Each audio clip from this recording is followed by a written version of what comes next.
Hey everyone, hope you guys are having a good, Thursday night? Or I guess if you're listening later, whatever day it is, morning, afternoon, evening, whatever. So we have a really interesting episode tonight. We have a friend of the show, a friend of mine back on, Dan Catulo. If you don't know who he is, we will get back to that and we'll reintroduce him. But of course, first, we have to start with a little bit of, shameless self-promotion. The other thing before I do, though, is that some of Rilye Strain's, possibly stepdad, possibly Chris Dingman, the spokesperson, will be on later. They are currently, I believe, finishing up on another interview. They are some busy people, but they've been invited. They know that Dan's here. It's a connection that they want to make. So hopefully we will see them soon. But if not, for whatever reason, we'll get them on a different night. And trust me when I tell you, Dan is very capable of holding y'all's attention with really good information, especially with everything that's come out about Rilye Strain in the last day or so. He's got lots to say. He knows a lot about fraternities. He knows a lot about Delta Chi.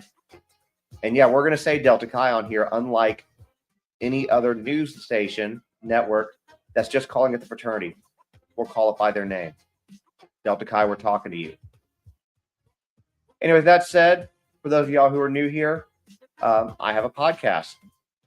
You can get to it by going to justinontiktok.com. Click on it, follow it. A lot of the interviews we do here, it's a way to take them on the go. Listen to them. You'll get to see everything we're watching, but really good resource when you're on the go if you want to stay caught up. The other thing, too, is I have wrote 2 books. Because what else goes hand in hand with true crime other than children's books, right? So this one's called Boundaries. Y'all have heard me talk about this one if this is not your first time here. Boundaries is for those of y'all who are no contact, limited contact with a family member. This helps you explain it to your kids in a way that's easy for them to understand, and then goes into teaching them the importance of boundaries. The second one is the one that just came out. I would argue that this one is true crime related, because we hear a lot of stories, unfortunately, about kids that are forced to keep secrets that adults are making them keep. And this book was designed for you as a parent to have as a tool in your arsenal, to have that conversation with your kids, teach them that it's not okay for adults to be asking children to keep secrets. And even at the end has a discussion, Q&A, that you can talk to your children about.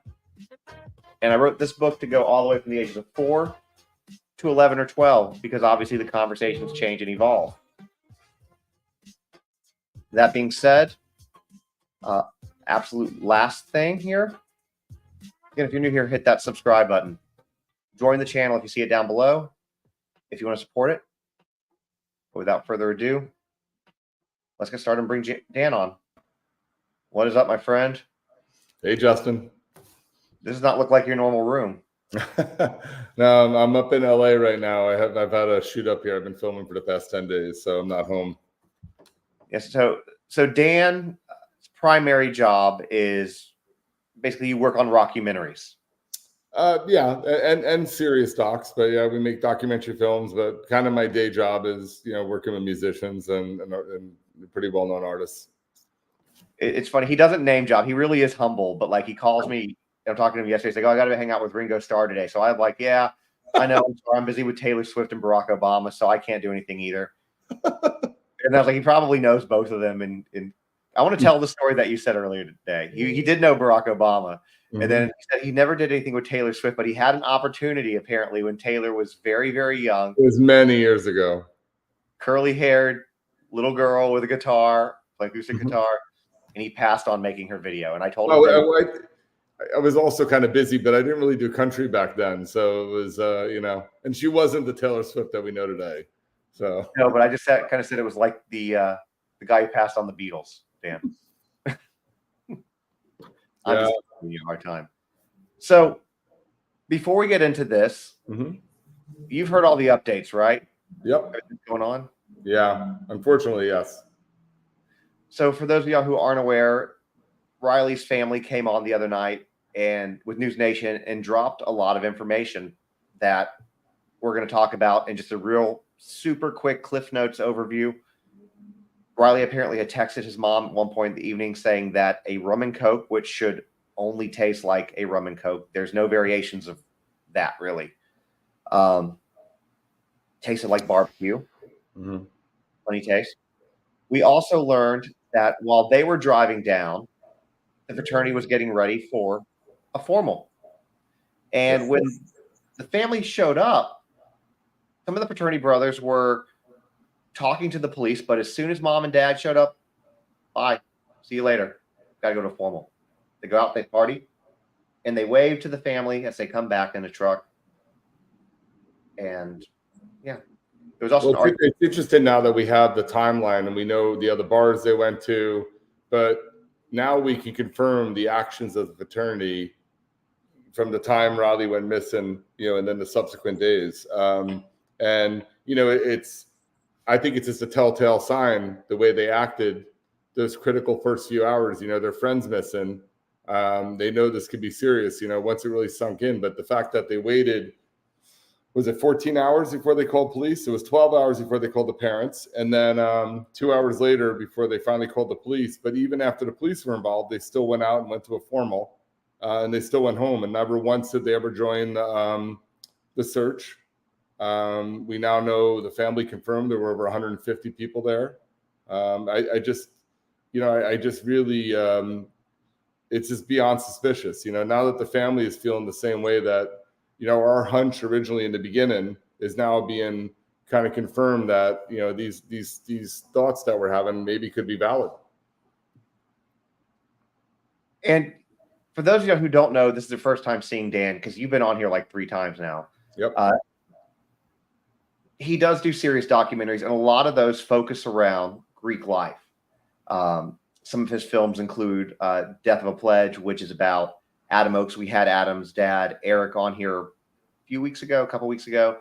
And Adam was a Delta Chi also, not at Mizzou, at VCU in Virginia. And they literally hazed him to death. His first night as a pledge, they killed him and then partied over his body while he was dying. Yep. They left him there to die. And while he was on the ground dead, they kept partying. So that was one. You have Nolan Breed, which is about Nolan Birch, who passed away at WVU. He was a Kappa Sigma. That one's just crazy. We also did Colin Wyant, who passed away in Ohio. And now, I just finished, we're in post-production right now, an 8-part docuseries called Protect the House, which really encompasses everything and all the craziness that's been happening. Really focused heavily on the past 15 years, but it tells the whole history of hazing way back to the very first hazing death at Cornell University in the 1800s, all the way up to where we are today. The thing that really strikes me at the Rilye case is I was actually in Nashville on other business, and then when I heard about it, I went down there. But then I started seeing a lot of similarities with the behavior pattern of the fraternities that I see in cases where we know that the brothers were guilty. And we know that they caused the death of that person. Like a good example with Delta Chi is the Adam Oakes case. The behavior of the brothers of Rilye Strain is exactly the same of the way the brothers in the Adam Oakes case acted. They all clammed up. No one did anything. No one posted on social media.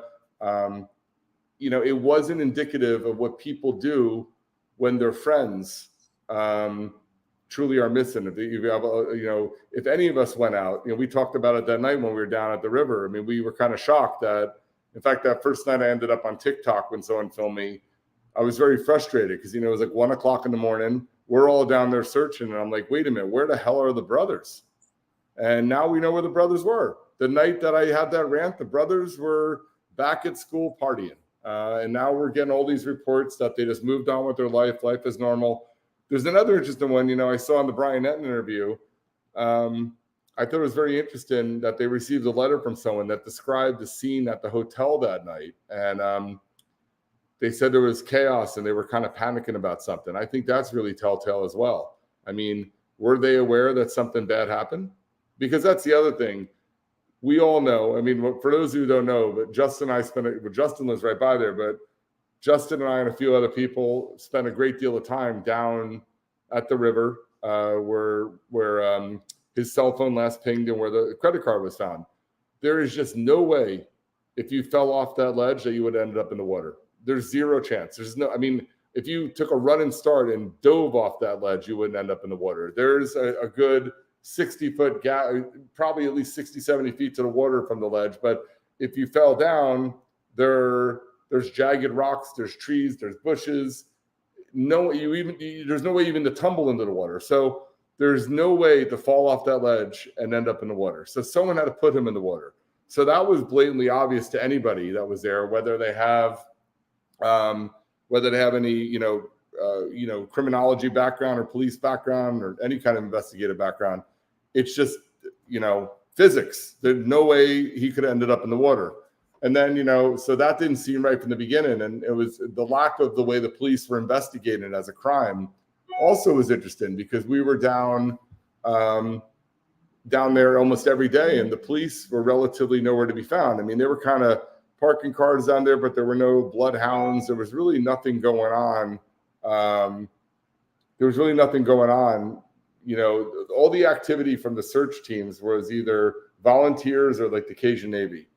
So that felt really, just didn't feel right to me. And now that we're seeing all the things that, I ranted about that night and that we spoke about in previous episodes of yours now are almost kind of spot on. I mean, now that the family's feeling it, I feel for them. At a bare minimum, it's showing that, the people that he considered to be Riley's friends aren't his friends, because friends don't leave people. Also, I also found it telltale that I think from the reports we heard, and we can confirm it with the parents, but we heard only 40 or 45 of the brothers showed up at the funeral, and they left right away. They made an appearance and left. I know they did a vigil, but it was also interesting in my history. So again, I cover lots of fraternity deaths, and it doesn't matter whether it was Nolan Birch at WVU, Tucker Hicks at Clemson, Antonio Cialis at Cornell, but Tim Piazza at Penn State. When these boys die and they hold these vigils, the parents are invited to the vigils.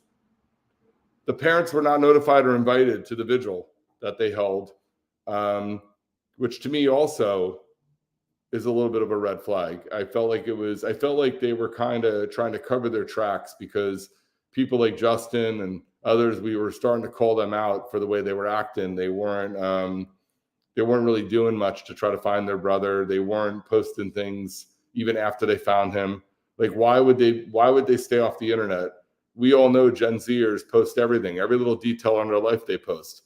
So, and anybody will know if you're young right now, if you're a Gen Zer and you maybe lost a friend in high school from either a car crash or suicide, certainly your friends posted about it, posted their grief. Gen Zers love posting their personal life online.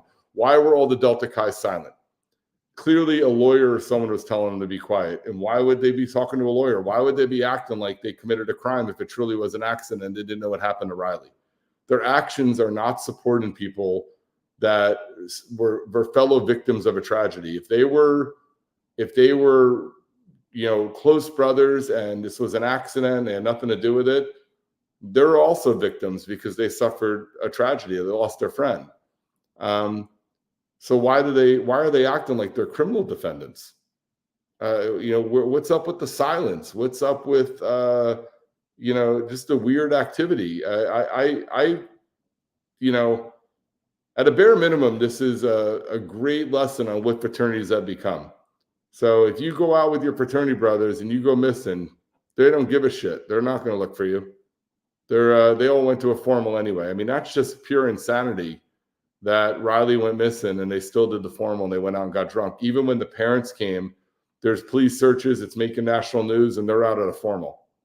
I mean, when I heard that, you know, it kind of breaks my heart because I feel for the family, because I remember in the early stages, I didn't reach out to the family because I was about to reach out to the family and I saw something from the mother.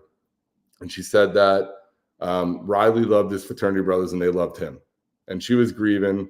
And I didn't want to I don't want to go and kind of be the guy to add any more grief to her. But now that they're seeing it, you know, I think there's a lot they should know about the way fraternities behave and the patterns that Delta Chi's had over the past, 50 years. Delta Chi has had numerous problems. And then, I see on the news too, no one really knows like if he was drugged, where he could have gotten drugged, but don't put it past the fraternity. I mean, almost every month, another fraternity member somewhere in the country at some other school is being charged with drugging. Now, normally they're drugging girls, but they do drug each other, even brothers, not just pledges. They do it to play jokes on each other. So don't put it past even the brothers that have been involved with playing a joke. So, I mean, and maybe that's why they're nervous, because they played a joke on Rilye and it went awry. And now, and they're trying to cover their tracks. But, because the only way this makes sense to me is there has to be, I feel like there's some kind of guilty conscience going on. It just doesn't make sense. So I'm really, I'm interested to see how it unfolds now. So going back to a couple of things that you'd said, first we're talking about the police when we went down there. And so before I had met you, I had gone down probably about a week or so before. Like when this first happened, people were trying to figure out like, well, how did he end up where he was? How far was that from Luke Bryan? So I'm like, you know what? We got these cameras. We have this map. Let's go do a walkthrough, right? So we did that. Then I got the flu. And then I met you after I got over the flu. But that night that I went down there, or the day I went down there to film that walk, I saw 4 police officers down there. They were standing under that first bridge, or sorry, the second bridge, the one further down where we did that vigil at. Yep. And I'm sitting there like, it's weird that there's nobody down there. I don't see police tape. I don't see caution tape. I don't see any type of investigation. And in my mind, I'm like, well, they must have already done this and cleared the area, and that's it. And the whole time while I'm down there, I film the video, then I go live, and they're still down there. They're talking in their little huddle, and then they leave. They don't look for anything. And it's weird, not weird, but it's interesting that when you look at it now that we have all this information, this additional information, that they weren't doing anything. Well, also just have to know the history with fraternity incidents. We're talking decades of this. There's this kind of feeling of boys are being boys. And the general consensus for many years of law enforcement is, fraternity members are good kids. They come from good families. They have money. So there's kind of a two-pronged thing. Sometimes police can be intimidated because some of them come from wealthy families and they don't really want to mess with those kids. And then sometimes the police just generally think that, these are good kids and they don't want to do anything to ruin their lives. So usually when there's an incident where a fraternity is involved, they don't really treat it like a crime. They treat it more as an accident. Oh, it's just boys being boys. And so it would have been interesting to see what would happen if Rilye wasn't in a fraternity. So we just had a young man go missing and they found his credit card, if they would have actually treated it differently. And then B, if it didn't happen in a tourist zone, would they have treated it differently? Because I also think, a murder or manslaughter, a crime obviously doesn't bode well to one of the biggest profit-making center for Nashville. I mean, Broadway is it. If someone got murdered there, clearly that wouldn't be good for business. So, the narrative of a kid being too drunk and falling off a cliff, obviously that's an accident. So that's not really going to hurt, their business. But I'm just wondering if that happened out where you live and the Rilye wasn't in a fraternity, if it would have been treated like a crime from day one. I can answer that because where I live right now, there is a missing person. He's a minor. He's 15 years old. It's still not technically being called a criminal investigation, and he's been missing for 53 days. Have they found any evidence? I remember when the police, the first few days, we don't have evidence a crime was committed, right? And then they started seeing the security tapes, and then when the credit card was found, especially when it was found down by the water, And then the cell phone obviously wasn't pinged there. That's when I was first shocked on this. Why are they not, turned this into a crime scene? And so that was the first. And then after they found his body, it's like, okay, now they found him dead, and they found the credit card down there. Why are they not turned into a crime scene now? They never turned that area into a crime scene ever. We're all just prancing around down there. I don't. To my knowledge, still to this day, I don't think they ever turned it into a crime scene. Did they? No, they never turned it into a crime scene because they're not treating it like a crime. Wow. And I heard tonight regarding the credit card, and you'll like this because I know you haven't heard this. When they got the credit card, when it was found and the pictures were sent, and then it was, sent to Chris Dingman, it was sent to the family to confirm that it was Riley's. They called the police. The people who found it called 911.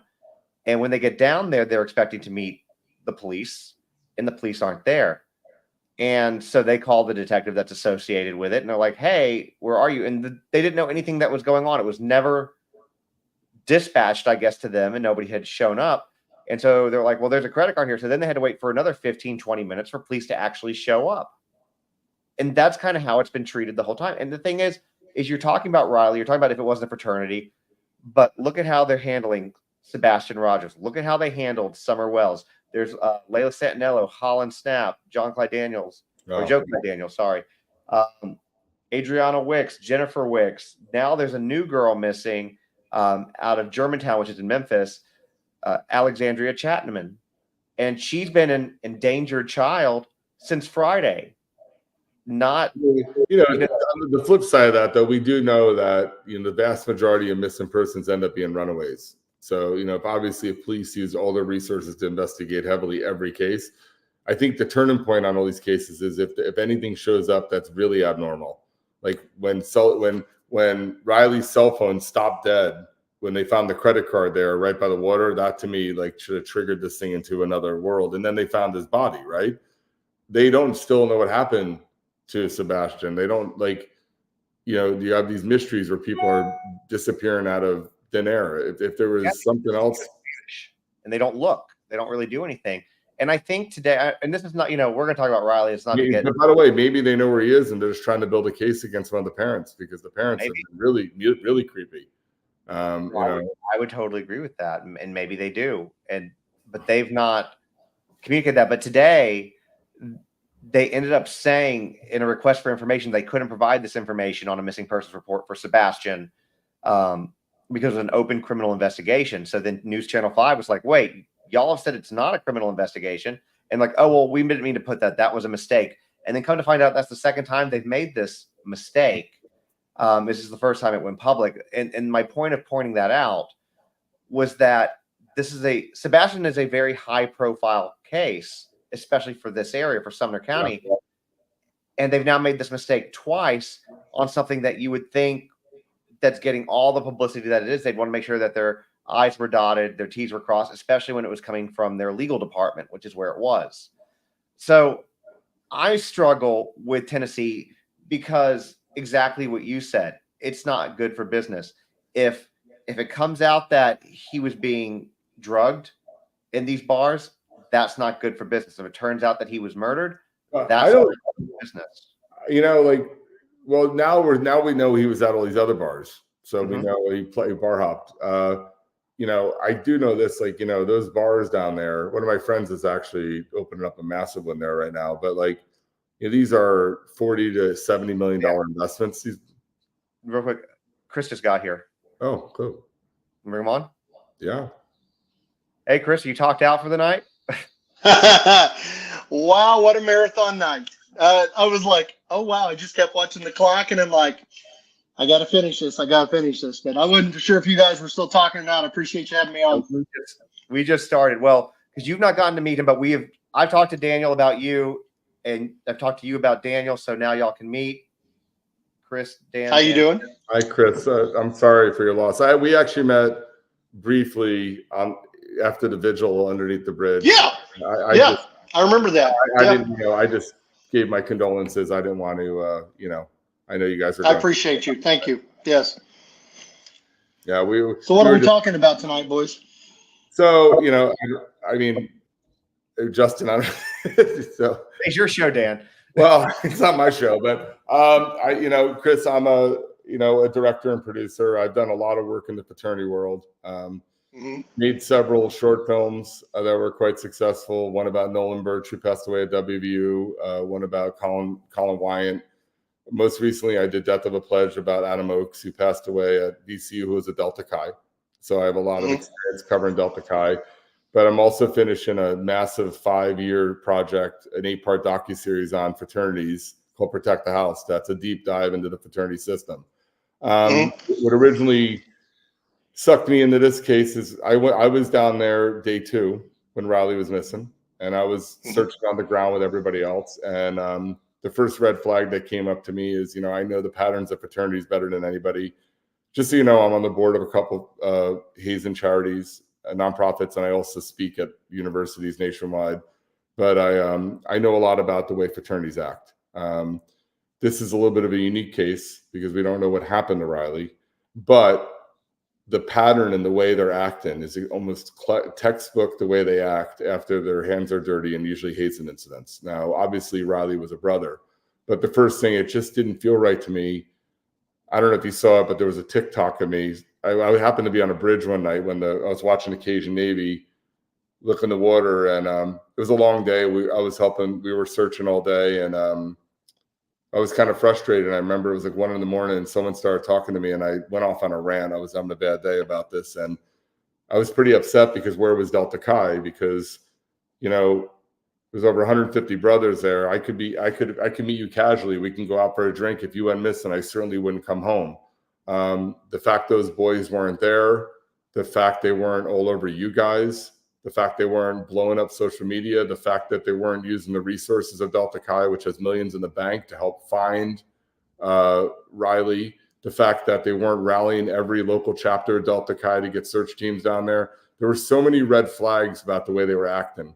And then when you throw in that they went to the formal, they weren't reaching out to you, the light attendance at the funeral, knowing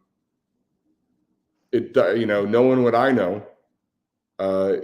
it doesn't make me feel good that they don't know what happened. This is exactly the way they act. There's a reason why my docuseries is called Protect the House. And one of the episodes is called the Code of Silence. And it just feels to me, this is textbook Code of Silence.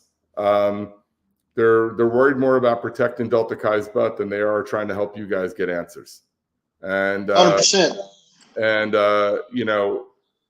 And I was down there and I was trying to get the police's attention. I'm like, look, I'm a fraternity expert. I've done nothing. I've spent, my last 3 projects, we spent millions of dollars studying fraternities. And, my last project, we have 450 hours of content. We interviewed over 230 people. And, we know the patterns and the way they act. And I was pleading with the police to start looking into fraternity brothers, because you have a limited window when this happens to get their text messages, to start seeing how they're talking, because they're really good at covering things up. And the nationals help them. The nationals lawyer them up. The nationals, tell them what to do. They erase all their social media. They try their best to try to hide what happens. So the police have to be right on top of it. And the fact that, look, I gave a great analogy last time I was on Justin's show. If a woman goes missing, the first person they question is the husband. Why the police are all over the fraternity brothers and treating them as suspects? And, I'm sorry, we have a missing boy. And then when they found Rilye in the river, why they weren't immediately questioning every one of those boys is beyond me. And I tried to tell them to look at the pattern of the boys, and they don't want to hear it. They're like, oh, it was an accident. And you were down there too. We were talking about this as you got on. There's no way someone would. If you threw, I could take a running start and dive off that cliff. I would not have ended up in the water. It's at least 60 to 70 feet minimum. There's a zero chance. So the narrative doesn't fit right, and the only people that were with them, their actions post Rilye passing away are almost textbook. You should talk to the Oakes family, the Santulis. It's textbook the way these fraternities act when their hands are dirty on something. It just pisses me off. And I'm tired, boys, but I'm just going to be blunt about this. I think it's total bullshit the way they treated the family. The fact they walked by Chris and Michelle sitting in their truck coming home from their banquet or formal and waved at them. It's a good thing I wasn't in Nashville. I probably would have done something an old man like me would do to young punk kids, which is stupid. But guys, the way this was completely handled, we had a lady that actually sent a letter. I don't know if you're familiar with that. That actually was on one of the floors of the fraternities at the Tempo Hotel to the family, saying that they were woken up at like 2:30, 3 o'clock that Saturday morning from all the partying, door slamming, etc. About 3 hours ago, I had another lady that had hopped on TripAdvisory, and another gentleman, I'm still trying to verify it was that night, but in March left a negative review to the Tempo Hotel, something extremely similar to what this lady wrote us a letter on. And I'm like, wow. So not only did they not give a shit about their brother missing, they went out to their formal banquet and then come back and raised hell at the hotel. So yeah, all stuff that you already know about. You've done deep dives on these guys. I've never been a big fan, but come on now. You got a brother missing. Have you guys spoken to Delta Chi National? They reached out to you? No. So that's another red flag. So I understand if if Rilye wasn't a brother yet, if he was a pledge, but he was a brother. Yep. And if you look at their pattern. If a boy dies from a car accident, a suicide, cancer, it's the National reaches out. They send cards. They send the mother flowers on Mother's Day. So why is National treating Rilye different? If this was an accident, they had nothing to do with it. Why are they treating this differently than what they normally do when there's a tragedy and one of their brothers dies? You know exactly why, because the higher ups know that they screwed up. They're minions that was running around drunk and being idiots. Rilye had been drinking that night and having fun with the boys, but the higher ups, the adults of the conversation with those young men, are now looking at their minions that ran all over Nashville that weekend looking like complete idiots. And, come on now. Did any of the boys approach the family or talk to them at the funeral? The boys that I was actually out of town. I was in Florida with my son because he couldn't take leave to come to the funeral. He's in the Air Force. There was a few boys that were brought down. They were chaperoned by the higher up in the Great Council. Oh my God. They made it to the funeral, went through the procession line, hugs, sorry, hopped back out on the bus and left. Right. And I had one of the dads actually reach out to me, and which his son's a sophomore. And as I've told him, I said, Riley's a senior. They were acquaintances. Your son's not going to hang with him and his boys. We know the pecking order. But in the sad part, Rilye probably didn't know this kid. That's why the kid feels emotion about it, because Rilye was one of those kids. He's not a normal, arrogant SOB fraternity kid, which is weird. Honestly, there was 2 or 3 boys that Rilye graduated high school with that joined that fraternity and brought Rilye with them to the fraternity. So that kind of gives you a little more baseline on what we're talking about here. And, the dad was like, well, we don't know what to do. And I'm like, guys, I said, we just want information. Please just reach out to your son. I would love to know what happened in the bar that night. Just general conversation. This is something that, you guys had went to 3 other bars. What was on the tour bus coming down? I'm not an idiot. You're on a tour bus coming from Mizzou. Yeah, there was probably adult beverages. You're at Nashville. You're there to party, but nothing. And when we did get to talk to just 1 or 2 of them, everything was deflection. Direct questions, deflection. And it's frustrating. 100% I agree. I've said this from day one. I said, if it was a prank, and you know better than anybody, Mizzou especially has had a very bad list of fraternity pranks and sorority pranks at that college. They've made national news over it. But, hey, if this was one of those deals to where Rilye was supposed to be there with his lady friend, as I've designated her. No need for the world to need to know this young lady. She's an incredible woman, and I don't want anybody to know who she is. She stayed back, right? I mean, she was scheduled to go, and like 2 or 3 days before they were to leave, her mother surprised her with a mother-daughter weekend. So she was not able to go. Okay. I don't know the exact quote, but I do come from Mizzou that did not have a date. Well, you know, it's beyond suspicious. The good news is we have a lot of support for you guys. I know the Santulis want to meet with you, and they have, you know, obviously they're going through a lot of litigation there right now, but they're very well tuned in with the Greek life at Mizzou after what happened with Danny. But the circumstances and the behavior patterns of all these other issues where the fraternities were responsible, it's beyond eerily similar.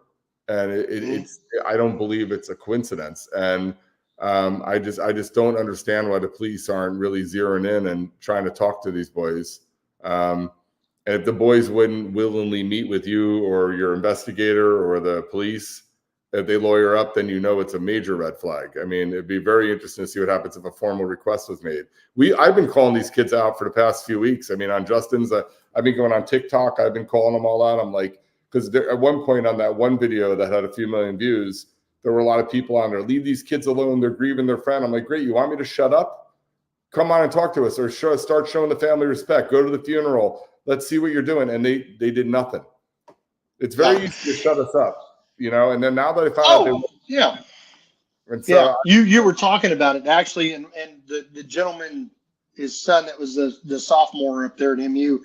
He's the one that actually reached directly out to me wanting to know if it was okay for the boys to come down.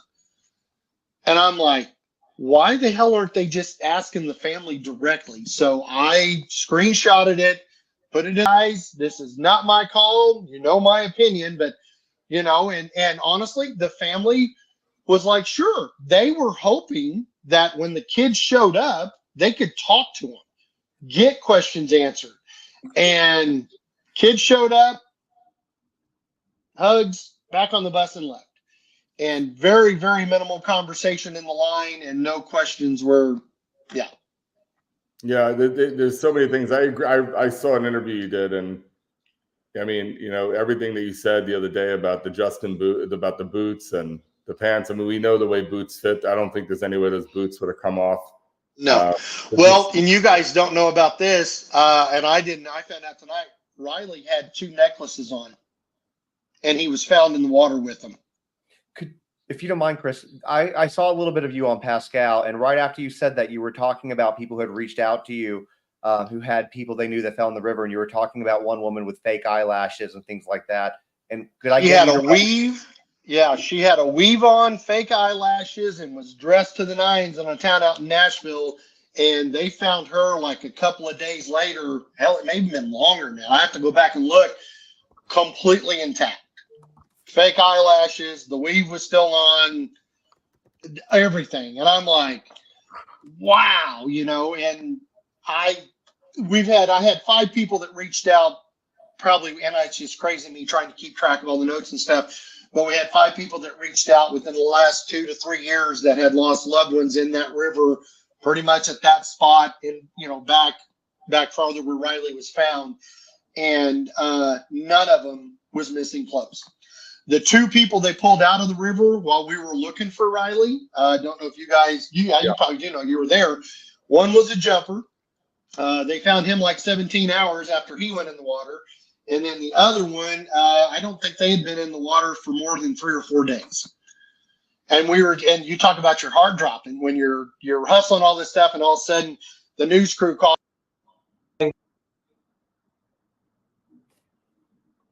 We lost sound. You hit your mute, Chris.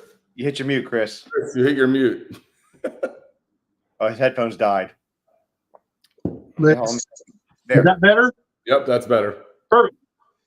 Too many hours on my Sony's, but no, they none of the people that had been dropped in or had passed away in the river had lost any of their clothes at all. And this is over a multi-year time span. Males, females, dressed up, normal wear. Yeah. So it just blows my mind that the way Rilye was found, and then me finding out tonight that he had a cross, and then he had another necklace on, and the wet blue jeans and a size 15 boot miraculously got off his body. But a necklace, I mean, if anything's going to catch and snag on anything, it's going to be a thin necklace or just float right off their head, you know? So Chris, real quick, while y'all were talking, I invited because again, I feel like you guys need support that understand kind of what you're going through. So I invited Eric Oakes on just so you could have that introduction as well. Okay. I work with Eric and his foundation, and I did Death of a Pledge about his son's death. But he was a Delta Chi, and he'll reiterate what I was saying. The behavior patterns of the fraternity right now are, and they were 100. They're criminals. Like, they were 100% guilty in Adam's death, so we know they were responsible. It's textbook exactly what you're going through. So something's not correct in here if they have nothing to do with this. Yeah. Hi. Nice to meet you. I'm sorry it's under this circumstance. 100% sorry for your loss. Thank you. Thank you. Yeah. The similarities after the fact are just identical. You know, the way they circle the wagons and they don't let the individual members talk to the police or talk to the family. You know, they get lawyers, and the lawyers even go down and tell the members to clam up. And it's just, they have a whole action plan that goes into implementation when a tragedy occurs. And it's really sad. You talk, I mean, I said this 100 times that I was sending my son to college, not into war. We didn't expect him to die. This is crazy. You bring that up. My son's in the Air Force and he's 20, and it really broke him down. And he goes, "Dad, I'm the one here protecting our country. I should be the one that's worried about them." And when your 20-year-old kid that's serving our country says that stuff, man, it just really, you understand. You know, you hit it on the head. That was, I'll be honest with you, that was the hardest phone call I've ever made. Was calling my son, hoping to God I got to him, because he's on base. You got a 50-50 chance of getting through to him. He's air traffic control, so he's under high security. But I wanted to be the person that called him to let him know that one of his best friends we did find him and he was dead, you know, and it was incredible. You know, I'm blessed. I still have my son. I'm not going to bullshit. I have no idea what you went through. I know what I'm going through as an extra dad to Rilye. I can't imagine what you and your family went through, but I'm dealing with it day to day with Michelle and Chris. And, you know, there's nights that we would come in searching, and I would go to my bedroom and put my CPAP on because I'm an old fat guy and just listen to the crying in the house. I had multiple bedrooms of multiple family members, and it just, you know, it's so unreal. Like, you can't see a movie or deal with it. That's why I apologize for what you had to go through, sir, because I've not been a parent side of it, but I've been right there with them. And no parent should ever have to go through that, especially when you're sending your kid to have the ultimate experience, to go to college, to get to live life, to do things that maybe we weren't, able to do as kids, but we work our butt off to get our children to be able to do that. And then some crap like this happens, and it's frustrating. I know, I can't imagine what you're going through. We're just digging into it, but the pure lack of respect, I'm old enough because that's the way you were raised, with respect.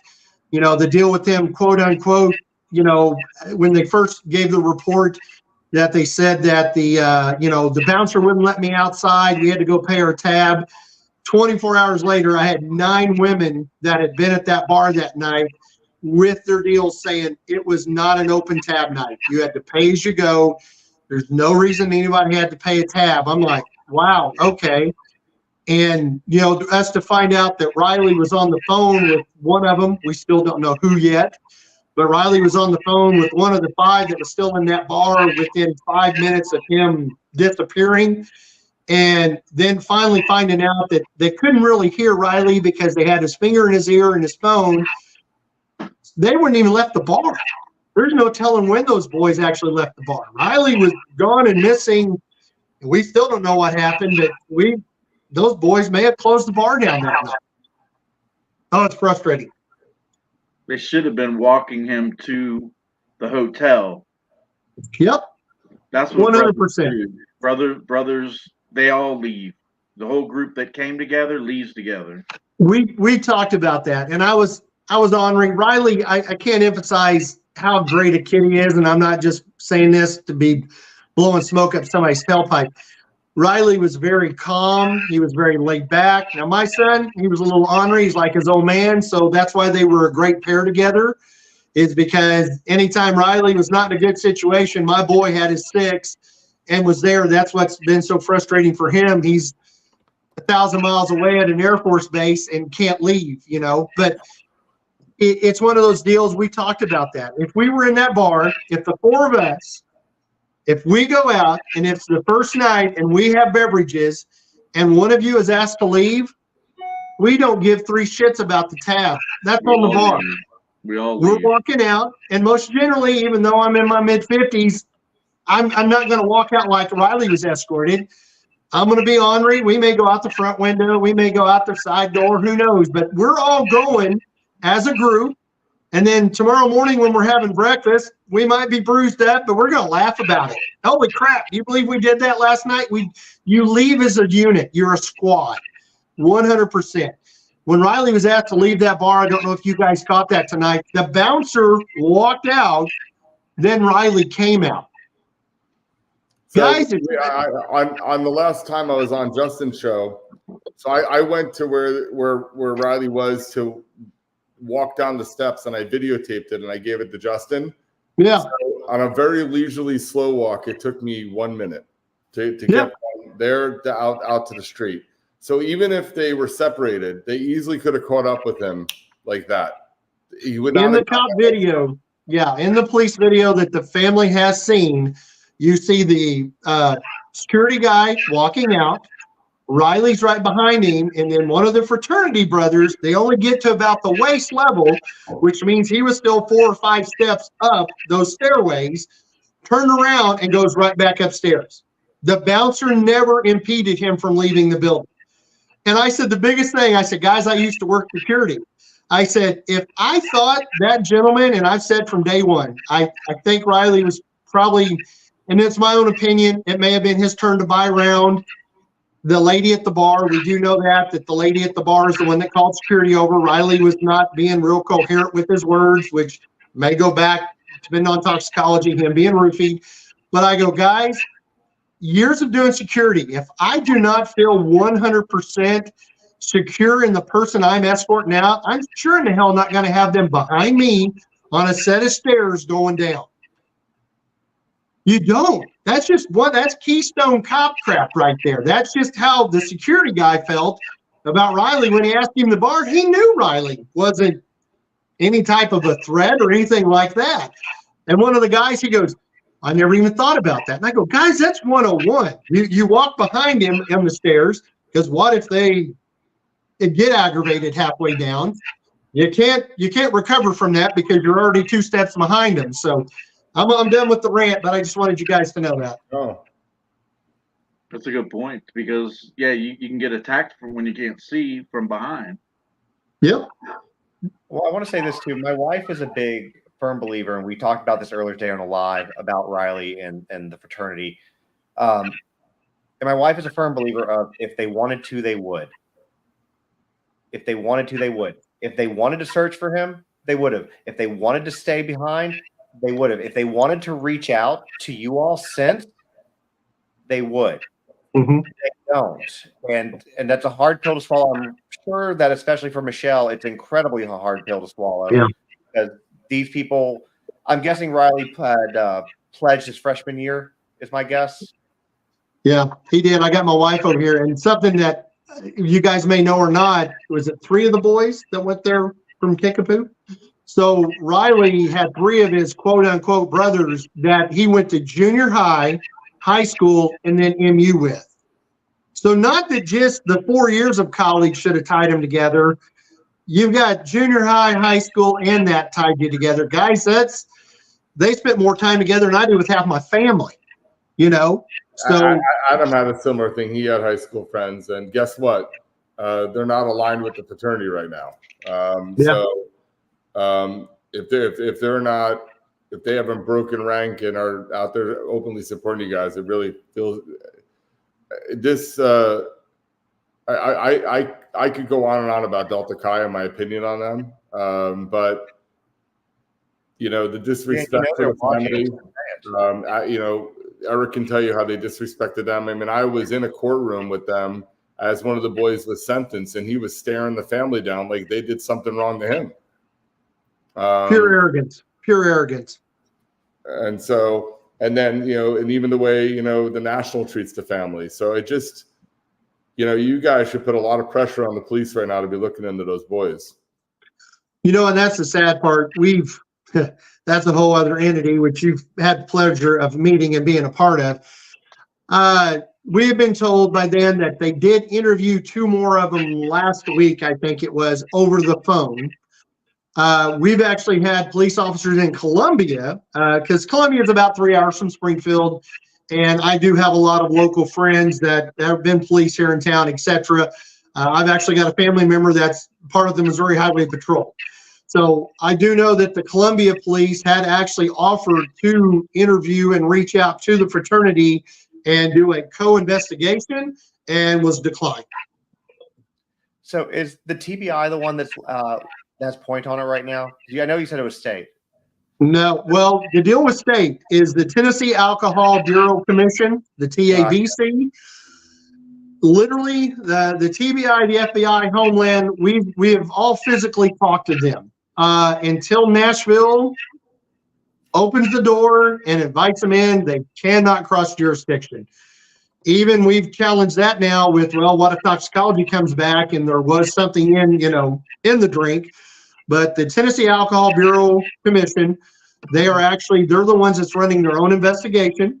They are doing investigating all 4 of the bars that Rilye went to and have all the footage from that evening from all the bars. They have been the only daylight in any of this crap we went through in Nashville has been them. They talk daily to the family directly, have been up forth and coming on every part of their investigation that they're doing with the bars. None of the bars held any of the footage back. They were all open to it. So that's the only sunshine we have in any of this crap with any of the police departments in Nashville, is that the Tennessee Alcohol Bureau is doing an investigation. And they said it may take a little bit because they are going through all the footage. The one thing about it, and I don't remember if it was them or somebody that actually worked at Luke Bryant's, but they said they had over 100 cameras in each one of those bars just for their own personal security. And I told them, I said, well, yeah, you have to, just for that. So we know there's going to be detailed footage, and thank God Metro Nashville is not the only one. Unlike the marathon footage that we begged for from the holding units across the river, I actually had one of the ladies who lost a loved one who actually went in the river completely across from where, quote, Rilye went in at, which we all know he couldn't have. Anyway.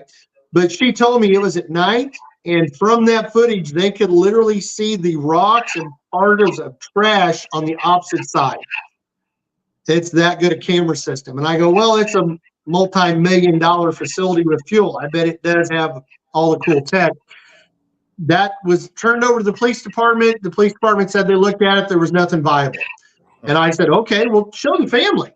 If there's nothing there, then what harm is it just showing the family so we know it's, nope, can't do it, blah, blah, blah. Wow. Everything we went to, the actual walking path that Rilye went on, if you guys remember, there was, 3 videos that showed up like the first week, 3 or 4 total. Mm-hmm. We know that they had over 11 businesses along that route that I know personally from the local news reporters that went and asked for it and gave it to the police department. The police department never looked for it. I mean, that's how we have a CCTV of him walking. Speaking of cameras, and mysteriously the camera that had a bird's eye view of where the cell phone was last pinged mysteriously doesn't work. Well, they told the family that camera, the detective, not the people from the detention center, but the detective told the family, and I shared those pictures, I don't know if you saw them, but the detective told the family that camera faces directly to the ground. And I laughed, and I go, this is a detention center. Those are 180-degree cameras no matter where they're at on that building. they're not going to look at a 6-foot section of dirt when you're in a detention center. And the best part, the birch tree video, which is quote unquote grainy, I don't have, this is third-hand information, but a gentleman that's been doing research for us talked to actually one of the officers at the detention center, and he made the comment that the actual videos were a lot clearer. He's not sure how they got so grainy. There's 3 cameras on the east side of that building. So there's 2 more cameras other than the one the police released that face due east, and the one that's on the south side of the building where the gentleman that took the pictures for me, clearly sees. And the crazy part, if you look at the river footage where I had him on the boat that took the shot back up underneath where the bridge is, you can see a third of the detention center from the river bottom. Now, granted, the camera's not there, but yeah. Guys, if there's nothing there, and that's been my biggest deal, if this truly is an accident and you have witnesses and you have film footage that show that magically Rilye got into the water at that location without breaking bones or any contusions or anything like that, why would you not show that? Why are you dragging the family along to this point if that's it? And one last little deal is one of our gentlemen that's on the ground, and you probably know him, you saw him, he took a tire from down there on the river bottom and went up there underneath the bridge and sent it off 3 times. It never made it past the original ledge. Guys, the tire bounces, the body don't. Yep. So there's about a 6-foot ledge off of that straight 21-foot vertical, which you guys have seen. That tire stuck that ledge all 3 times. Well, Dan's also been talking about having a dummy make, because he's out in Hollywood, he's got access to all this stuff. Yeah. And I was like, send it. I was like, I'll go to the bridge and I'll throw it off of it. Oh yeah. But, so I live in the Nashville area. Okay. And this is about Rilye, obviously, but here's what I want to point out. And I was talking about this before you came on, Dan and I were Sebastian Rogers, Summer Wells, Layla Santinello, Colin Snap, Jennifer Wicks, Adriana Wicks, and now there's a little girl missing out of Memphis. And all of these people vanish into thin air. And the police didn't find Rilye. It was a barge worker. So you can't even give them credit for that. There were so many missing people here, and there's never any evidence to their disappearance ever. No. You bring that up. I've had 30 years in the media industry. I entertain people on the weekend. And this was just second win for me. And I knew what the family, and you've been through it. I knew what the family was about to go through with the chaos, the false leads, the new AI crap that we get to deal with. I didn't want them to be a part of it. So that's why I stepped up, took the brunt, did what I did. You're talking about the other people missing, and it blows my mind how quick that Metro wanted to rubber stamp this. Right. I told the family from day one, I said, hey, when you tell me to take off the gas pedal, I'm going to do it. But until then, I'm going to upset a lot of people, the ones that I want to motivate to find answers.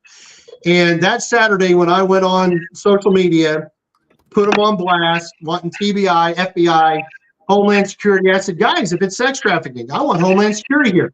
I said, we have a square block radius that we're concentrating in. That's all we have at that moment. And it was. And I said, I want fresh eyes. It's not that I think they may have better, cool technology, which they should. But guys, we've been looking at this for, 8 days at the time, 7, 8 days. And I go, we may have missed something. I just want fresh eyes. That's on numerous interviews. 12 hours later, magically the debit card is found. Doesn't look like it's been weathered in an area that hundreds of people had been over prior. The night before Rilye was found, I went to the homeless community and I offered up money. I offered $100 for the shirt, $100 for the pants, $500 for the boots, $500 for the boots, and $1,000 for his body. I've been blessed. I have a lot of family in the military, and I have some that have done a lot of special ops stuff. And I actually showed them a picture of one of them. And I told the homeless community, I said, I want to tell you right now, I said, I'm not here to scare anybody, but this weekend we're leaving Sunday with Michelle. We've got to take her home. And if we leave with her and we don't have Rilye, I have some friends coming and they're going to go through every one of these camps. They're probably not going to be polite. We're going to get answers because we know the homeless community has answers still probably this date because they're literally the only ones that were the last physical people to see him. And amazingly, within 10 hours, Riley's body shows up. Now, we're still waiting on autopsy to see how long he was in the water. Who knows? He could have been in there the whole time. But the two people that was found while we were looking for Riley, one was in, 17 hours? The other one was in like 3 days. It just blows my mind that these are weird coincidences, but how this stuff happened, Well, I think it's weird, obviously, and I know that you've talked about this. I'm quite sure at length, but we'll talk about it again at least for a minute. For me, I try to be very pragmatic, and when this first happened, the most logical answer, knowing how Nashville is, I mean, you saw how many bodies they pulled out of this water just searching for Riley, which, by the way, I've never heard anything about any of those again either. Just so you know. Nope. And I'm like, the most logical thing, and this was my opinion, was when you saw him smack into that sign, that pole, I was like, he's drugged. Because at the time I was talking to one of the fraternity brothers, and you also had the interviews where, the parents were on, and it's like, when he drinks, this is not how he acts. No. And then you look at the videos that you make, and all these people saying, oh, I was drugged at Luke Bryant's. I was drugged at Luke Bryant's. Apparently, Luke Bryant's and Kid Rock's, it's a common occurrence at those two. But then my thoughts are, okay, got drunk and inebriated or whatever, something happened, he fell in the water. But then he's found, and I know you talked about this at length, he's found without boots, good quality Justin leather boots. I have a pair of Justin boots, leather boots. They're not easy to get on, and his feet are this big, so it's going to be even harder. Then you have pants with a belt that's above his hips because he's so thin. And then, like you were talking about tonight, the boxers come off super easy. Oh, yeah. So if it's going to take off all those things, and it would have to be a certain order too, because if not, the pants would just bunch up at the boots. Yeah. It's just very strange. And then you couple that with the fact that, at least not that I've heard, you may know more, I've not heard anything about broken bones. I've not heard anything about lacerations. I've not heard anything about bruises. And if you're going to have to fall from that height or have yourself beaten up by the rocks and everything in that river, you would think that there would be some postmortem, kind of effects or something that happened. From that, we haven't heard any of that. No, none of it. Hey, Chris, real quick, going back to Delta Chi, have you guys tried to reach out to saying I want to come talk to the fraternity house and went to try to talk to all the brothers? We actually, like that Tuesday, Wednesday, after all this went down, the actual reporters are the ones that had reached out to the house and was told up front that they had already had legal representation and for all comments to go from there. All right, but did you guys did the family actually try to reach out? We didn't. Well, like I said, the boys had one of the nights, and I don't remember which night, but Ryan had actually reached out directly to one of the boys that had went to high school with Riley and just said, hey, man, I would love to talk to you. I've got some questions. And this was on a Sunday. And his reply was, hey, man, I'm super busy. Can I get with you back tomorrow? Wow. What do you think about that, Eric? Sounds like Delta Chi, right? Shameful. It's shameful. Yeah, I mean, so there's a whole lot going on in my head right now. Did I hear right that the Tennessee State Police is going to take over the investigation? The Tennessee Alcohol Bureau Commission, but the TBI, unfortunately, we've been in contact with the FBI and actually TBI, but until Nashville relinquishes an opportunity for them to come in jurisdictionally, they cannot unless I don't know how. I'll be honest. We've done everything we can to try to get them, and they won't. All right. So if you can reach out, or the family can reach out to, this is my understanding, the Tennessee State Police, and request that they take over the investigation. Okay. And therefore, but the city of Nashville police has to cooperate. They have to say, that's fine, go ahead. But the Tennessee State Police should have some pull with them. If I had known that in my state, in Virginia, I would have damn sure had them do that. Yeah. Where we're at right now is the TBI and the FBI both gave us their contact info for reaching to Nashville, and Nashville declined. And it is documented. And I'm like, we even had Texas EquiSearch that was in transit coming up with their drones and their equipment providers, and was told by Nashville Metro to not come up. They wouldn't give them authorization to search. Would you or the parents like to meet with the Delta Chi brothers if they would meet with you guys? You know, I'll be honest with you. At this point, I will get you set up with Chris and Ryan. You know, I'm not going to speak for them on that point, but yeah, I would definitely like you to talk to them and see if they would like to. Because it would be real telltale sign if the family requested to meet with them to try to find out. No, I agree. If they wouldn't meet with the family, not law enforcement. Yeah. I mean, well, that was the whole point, you know, like at the funeral and that, okay, to give you an idea, the 2 weeks Rilye was missing, that Friday he was found, that following week was MU's spring break. So I know at least one, maybe two of the boys that used to go to high school with him did come home and spent that entire week in the Springfield area and never reached out to the family. If you need a lawyer, you've got something to hide. That's my feeling.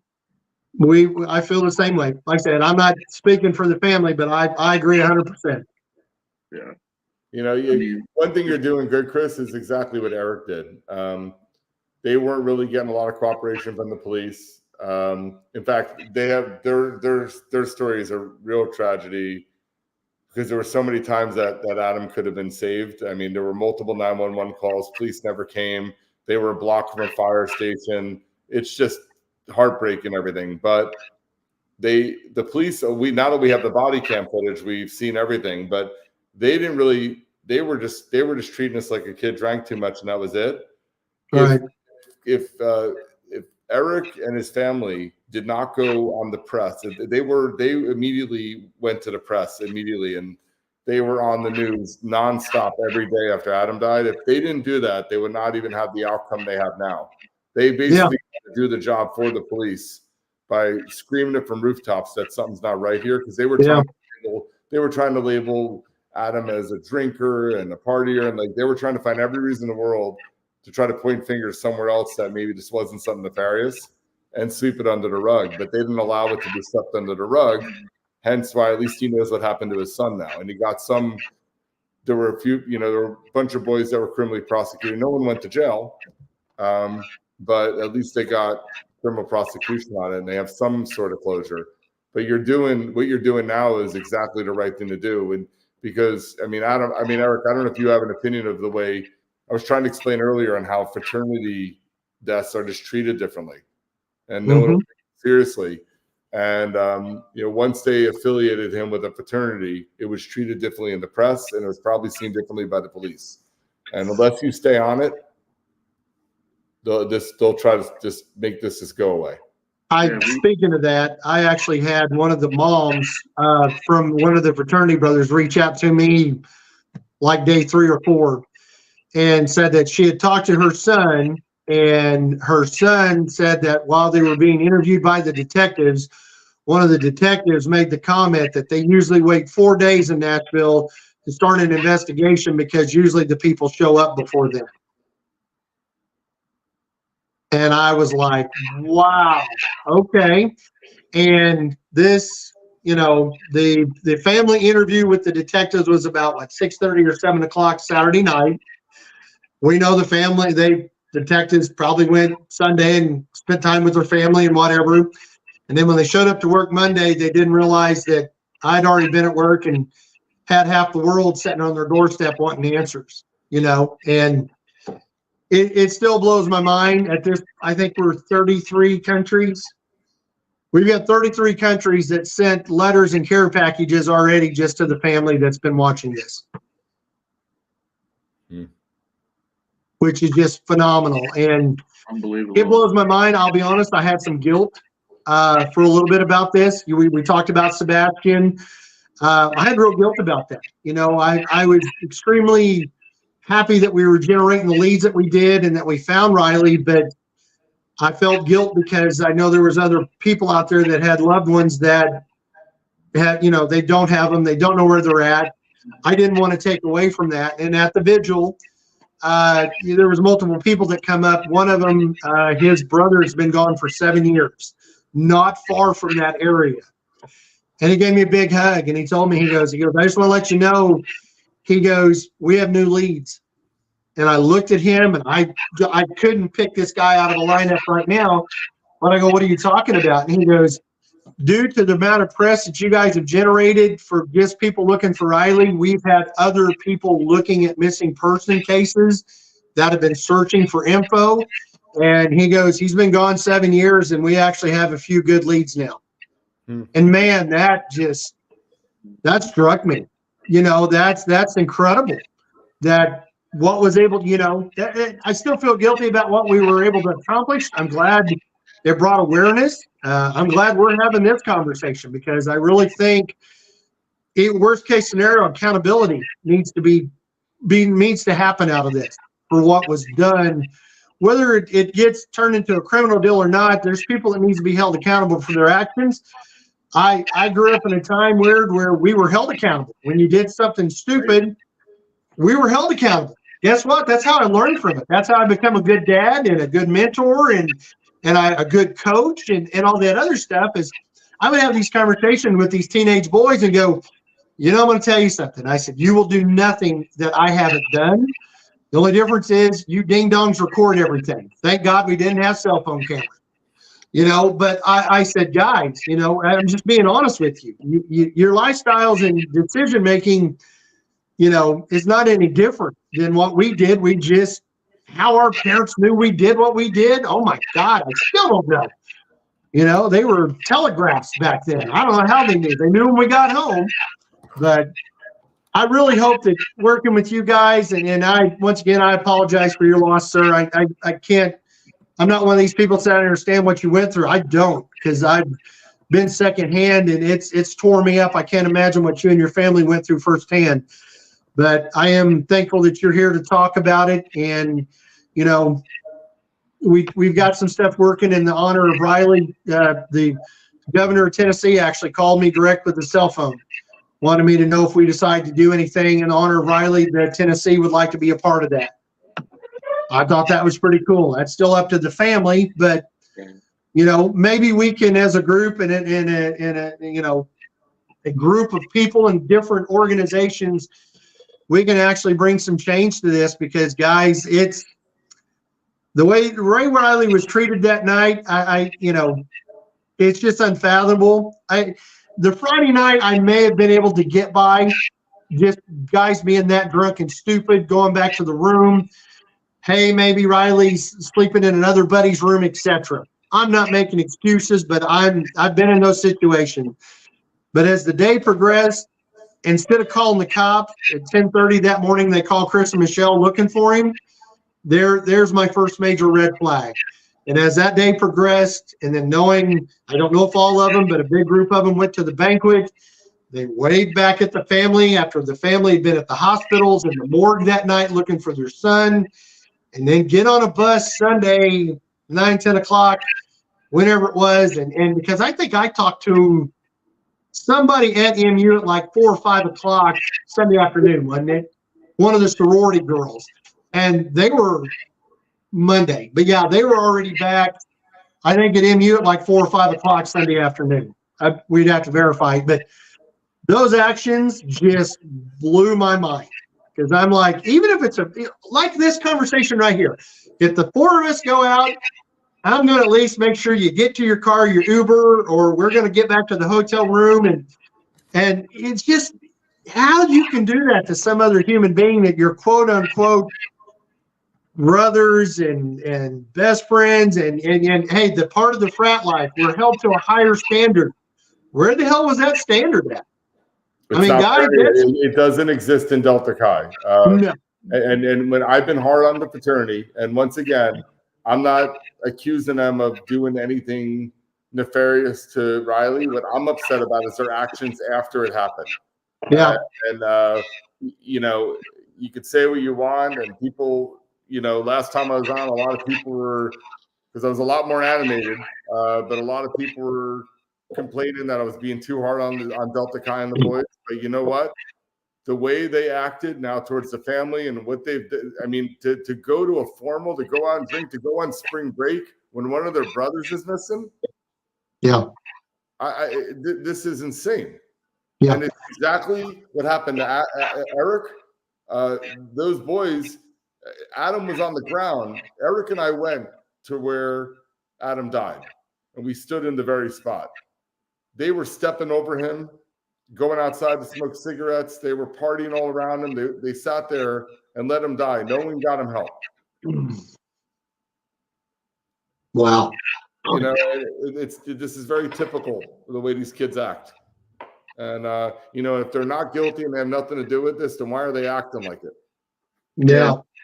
And you know, one more thing, maybe to think about or to talk to the police about is getting some of the brothers' phones, you know, getting some of the information, because I'd love to know if some of the leadership called national headquarters, you know, that night, rather than, you know, going to, you know, calling the police or something, because that's the playbook. Is they're supposed, when there's a tragedy that happens, call national headquarters to, you know, that's like their advice line or hotline or something. Eric, That's a very good question. Do we know who's paying for a lawyer for that, Chris? sorry guys. You what? What happened with, like, I know why you're saying that. I don't know if Chris knows. What happened when they call, like, what happened to the fraternity of VCU when they called national? Well, national immediately said, take the letters off the house. You're no longer a chapter. And then they ghosted the boys. So they weren't, after that, they were like, don't call anymore. Don't talk to us. Get lawyers. Wow. And that was it. And then they cut off correspondence with all of them. Then they had a lawyer on retainer because this chapter in Richmond was so bad.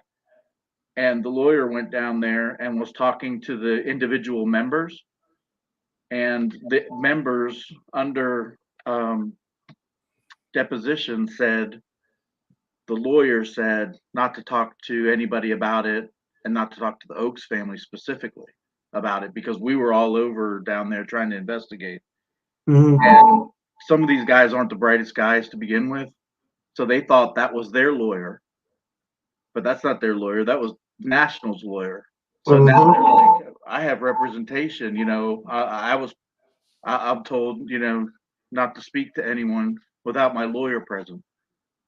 So it's kind of misrepresentation to a degree. And there's just, everything about it is just wrong. You know, the way they handle things, the way they do what they need to do is they need to really go back to the roots of why they have fraternities. You know, the real meaning of brotherhood.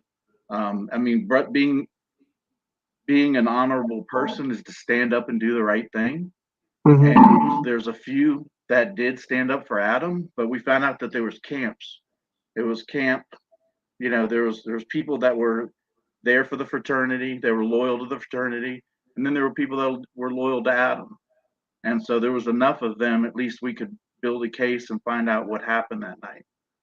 So without that, we wouldn't have been able to figure out, you know, what happened. You bring that up, and that's why I've been shaking the tree so hard with the fraternity and trying to get answers, because there's a possibility there's one or two of those kids that actually is distraught about this, and they're being told right now not to say something, and we're hoping maybe they will, you know, because and if they're it builds on their conscience, and they have a guilty conscience, and they can come forward. And there's no reason why they shouldn't. If they didn't do anything wrong, then they're just aware of what happened. They're not going to be criminally prosecuted. They're not going to get in trouble. They should come forward. I agree. They should help give the family some closure and peace. I agree. 100%. The thing about my series is more than half the families in my series don't have the knowledge that Eric has. They don't know what happened to their boys. And I can tell you right now that the pain is even further intensified when they don't have any kind of answers. Because, a lot of people will be like, well, they found Rilye now. They should have closure. Not knowing what happened to your son is actually just as painful as losing your son. And, they can help. If they know, if anybody out there knows what happened to Rilye, they should give the parents some closure. Absolutely. You bring that up, and I made that comment. I said, I don't want to sound disrespectful or ungrateful. I said, I'm 100% grateful that Rilye got to come home and be buried. His mama gets to go talk to him anytime she feels she needs to. His grandma, his dad, his cousin, uncle.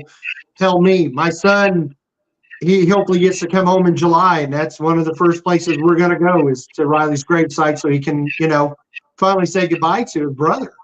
And yeah, trust me. We're at that point now to where there's just so much lack of actual investigation that's went on.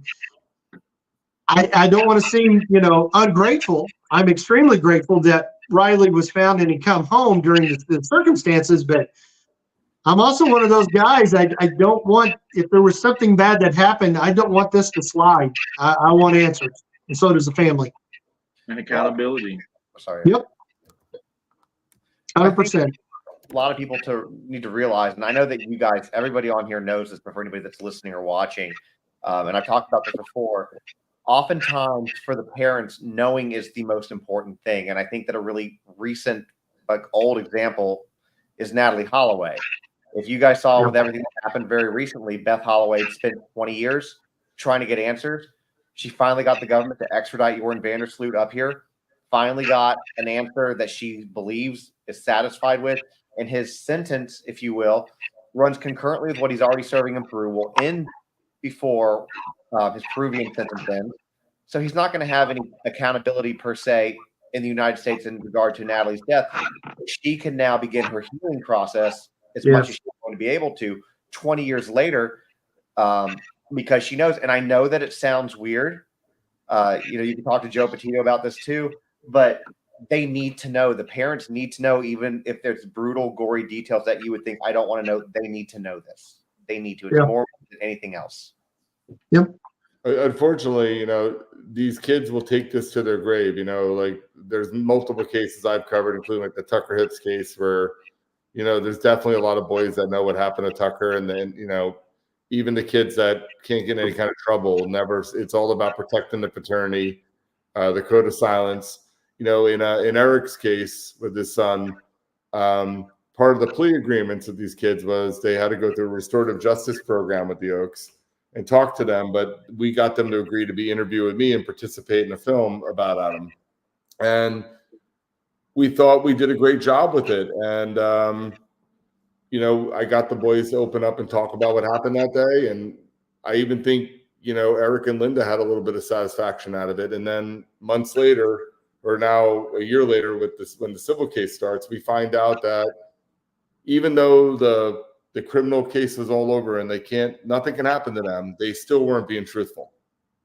We're finding conflicting details. We're still seeing, this level of protecting the fraternity, which just blows my mind because Delta Chi at VCU doesn't exist anymore. But, to anybody out there that knows what happened to Rilye, if it is a fraternity thing, I can assure you that if you ever spoke out or, did something against Delta Chi, nothing's going to happen to you. Like, I don't know why kids, I interviewed an FBI agent in my film, and he told me that he's seeing a higher level of loyalty with fraternities as he is with the Bloods, Crips, the Mexican Mafia, and the Russian Mafia. Isn't that crazy? Makes no sense. Like, why kids would do this to people like Eric are blowing my mind, that they won't help get closure. They won't come forward. There was never a point in my life if I was because I was in a fraternity, there was never a point if a brother died that I wouldn't come forward and talk about what happened. Yeah. I don't understand how they put a fraternity above a human life. It's like collateral damage. Like, sure, we have, so what? But even like the lack of sensitivity when something like this happens, for them to go out and party and then go on spring break. And, you know, I was calling them out. I mean, Justin and I were pretty hard on the Delta Chi boys. People were then fighting us in the chat saying, well, they had to go back for midterms or finals. And that's just horseshit, because Mizzou would have easily given them a time off because they had a tragedy. They did not have to go back. They could have stayed. They could have looked for Rilye. It's a total bullshit, you know. And I've called them all out. You know, and prove me wrong. You know, I will be the first to apologize to them. Show me how upset you are, because kids today, those Gen Zers in particular, are very open about their feelings. When they lose a loved one or something, they post it on social media. All these kids were silent on social media. You know, the fact, and then the fact that the actions after it, again, they went out, they partied, they went on someone on spring break, they did the formal. I mean, this is crazy that the police are not all over these guys, and they're still focused on a homeless encampment, which, by the way, an area that they never even treated as a crime scene. The fact that I was walking all over that, the area where they found the credit card, and the fact that they never treated that like a crime scene, is just mind-boggling to me. Even after they found Rilye, after they found Rilye, after I was at the oil refinery, we went back down to the bridge, and I thought for sure it was going to be roped off, and because now they know there was a crime. Nope, nothing. I couldn't believe it. You know, even that night at the vigil, I thought more people would be there. I thought, you know, there was a couple cops there. Why didn't the whole police department come out? And I just... Or even the detectives. Something isn't right. You guys have a right. You know, someone thinks that, no, it's not as fraternity boys. But okay, but why are the fraternity boys acting like they are? You know, again, they can speak for themselves. If it's not them, then... I don't know any lawyer in the world that these boys have nothing to do with it that would tell them, oh, you can't post about your friend on social media, or come on a show like this and talk about Rilye, about everything that happened tonight, and, you know, what they've been going through since. There isn't one lawyer that would tell them not to do that unless there's something that possibly could tie them to something. It makes zero sense. And you know what happens. We all know what happens. You know, unfortunately, you know, I have kids. My daughter had a couple friends that died in high school. You watch the way kids act the way they come together when they suffer a tragedy. We aren't seeing any of that here. And Rilye was a senior. Yeah. Like, it was one thing if he was a pledge, but he was really in this fraternity. And I didn't reach out to you guys sooner because I saw on the news Riley's mother say that the fraternity loved him and he loved them. All right, so I was waiting to see how they were going to act, and I called it early on. I'm like, this is Delta Chi, watch. Where's the brotherhood? The other thing that I want to add, not only could they have stayed because of Mizzou, but also Delta Chi had the money to bankroll them to be able to stay at a hotel to continue to look. Totally. And they didn't offer that either. Well, why aren't they offering a reward? Why isn't Delta Chi? They got a few $1 million in the bank. They own $100 million in real estate or whatever the hell they own. Why aren't they offering a $25,000 reward right now? If you're watching this, Delta Chi, I'm challenging you out. Put a $25,000 reward up. I got SIG up to put $25,000 up for information on how Tucker Hips died. Why don't you start it off right now with Crime Stoppers? Put $25,000 reward up for information on what happened to Rilye, and it has to lead to conviction of. By the way, if you guys have nothing to do with it, great way to clear your name and any suspicion on the fraternity. Why doesn't Delta Chi step up and try to help find out what happened to a brother who was part of your organization for years? Yeah. And for the record, I'd love to see him do that. And for the record, Chris, we do know we're very, very certain that the Delta Chi higher ups do watch this, especially when he's on. So, and now you have Eric, and now you have you. There's going to be a meeting about this one tomorrow. I'm sure, you know, but why don't they help, you know, you guys? I mean, by the way, you know the way it is, Chris. I mean, you know, 25,000, especially for a homeless person or someone that maybe knows something, life-changing. And so, you know, and it's nothing for Delta Chi. And by the way, they're going to spend way more than that on lawyers right now, huddling around trying to protect their name right now. Well, if they really have nothing to do with it, it's a very easy way to clear their names, because we all know. I mean, Eric, you don't know because you weren't there. I've never seen so many goddamn cameras, and people walk around. There's just no way there aren't a lot of people that maybe aren't aware of what happened here. There's just no way.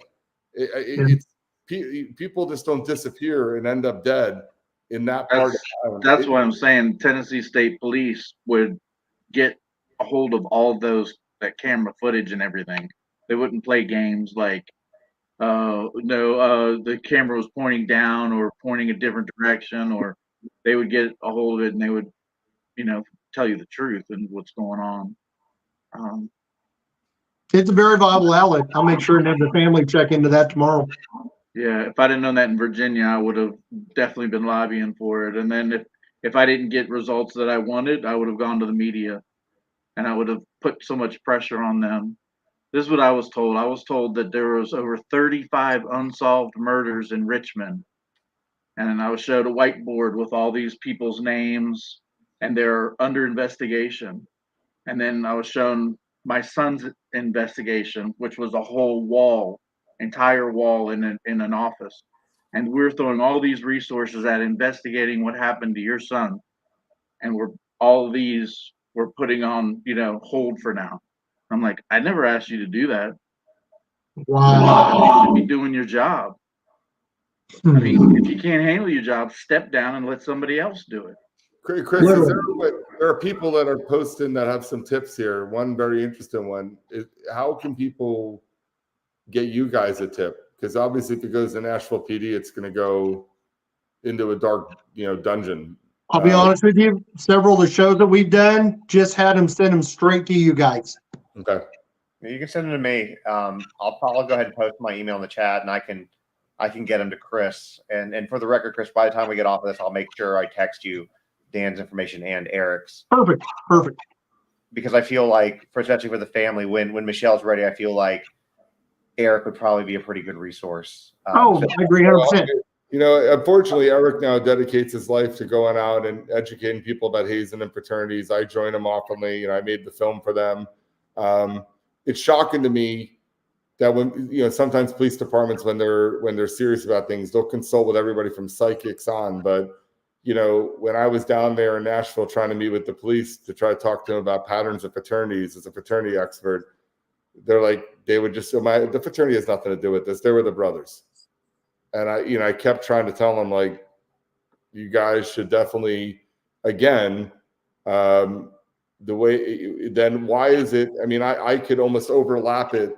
The way they're acting is exactly the same in other cases where they were the reason for that person dying. It just doesn't make sense. You don't act like this when you're, because if you're a brother of someone and they die, you're a victim as well. You lost your friend. Yeah. You don't go lawyer up. You don't clam up. You don't go party after it. Like, this is really weird. You don't just show up at the funeral and then leave right away. You don't not reach out to the mother. There's very weird things happening here. And so I don't understand why they're not paying more attention to this, because, and by the way, it doesn't, what I think, knowing fraternities, because, even in Eric, so I've interviewed now, I don't know, probably 50 or 60 boys who were involved in hazing deaths. And in Eric's case with his son, the four main kids who were responsible for him dying. Okay. And I've met some assholes, but I've never met like a really bad kid. I've never met anybody who really meant to harm someone or kill them. They're stupid. They do stupid shit. Right. I've never met a bad kid. And these are horrible accidents. Of course, they should have thought about it more, right, before they do things. And so I don't think for 1 second anybody intended to harm Rilye if it was a fraternity. They actually do care about each other. But would a Delta Chi member do something stupid, like, roofing them or drugging them to play a joke? 100%. It happens all the time. Every week across America at colleges, a fraternity member, it happened at San Diego State last month. Every week at University of Maryland, fraternities are drugging people. Normally it's a girl, and, this is very well publicized, but once in a while they do play jokes on each other. Sometimes it's with a pledge. It's very rare that it would be an upperclassman senior, right? Right. Maybe it was an accident. Maybe Rilye drank the wrong drink. Who knows, right? But it's not uncommon that a fraternity would have the ability or wherewithal to drug someone. Okay.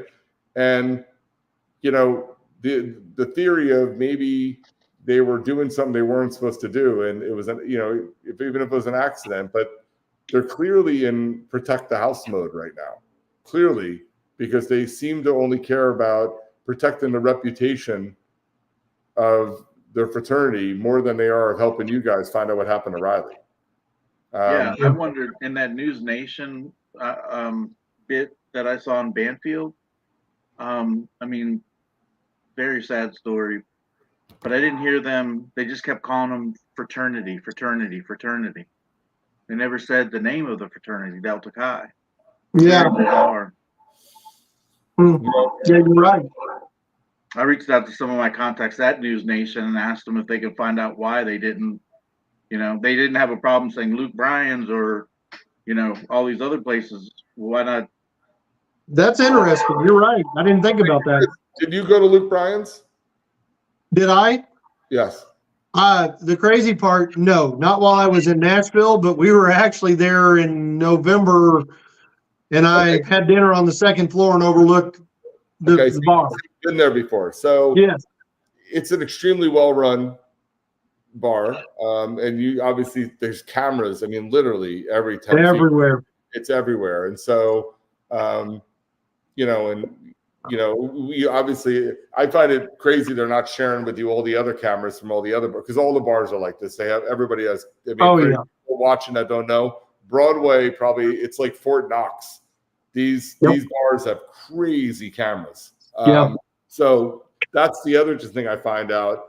If the police don't like all this attention and it truly was an accident, they could release footage from all these bars, and they can and the bars, by the way, nothing is preventing any of these bars from releasing the footage. If Luke Bryan's right now, there's nothing legally prohibiting them from releasing footage. Okay. Or there's nothing legally prohibiting them from sharing it with you. So you could say, we saw it. There was nothing nefarious that happened there that we could see. Right. If people want to stop all of this, same with the fraternity, it's very easy to stop it. Yeah. Start showing some respect, start acting like people act when they lose a friend or a loved one. But we have this really weird, it's hard to explain, but again, it's what you're going through is almost textbook what I'm seeing with all my other families I work with. The way the fraternity brothers are acting, there's absolutely no difference the way Delta Chi is acting with you guys as they did with Adam Oakes. And so that's a big red flag right there. And the biggest problem we have with all fraternity-related deaths is they're not usually investigated as anything other than boys being boys, and so they don't get the text messages. They don't do things that can help solve a case, and unfortunately, that's why a lot of them just get swept away. So I was really, and by the way, for the police to make a statement that we didn't see anything suspicious or no foul play suspected, like they're out there in public saying that he probably fell in the river. Like, show me where the hell he would have fallen in the river and not been either mangled or. It's crazy. Yeah. And well, to give you a little bit too more on Metro Nashville, and then I'm gonna have to wrap it up. I'm at like 8% on my phone. The day that Rilye was found, we were actually notified by news reporters, not the police.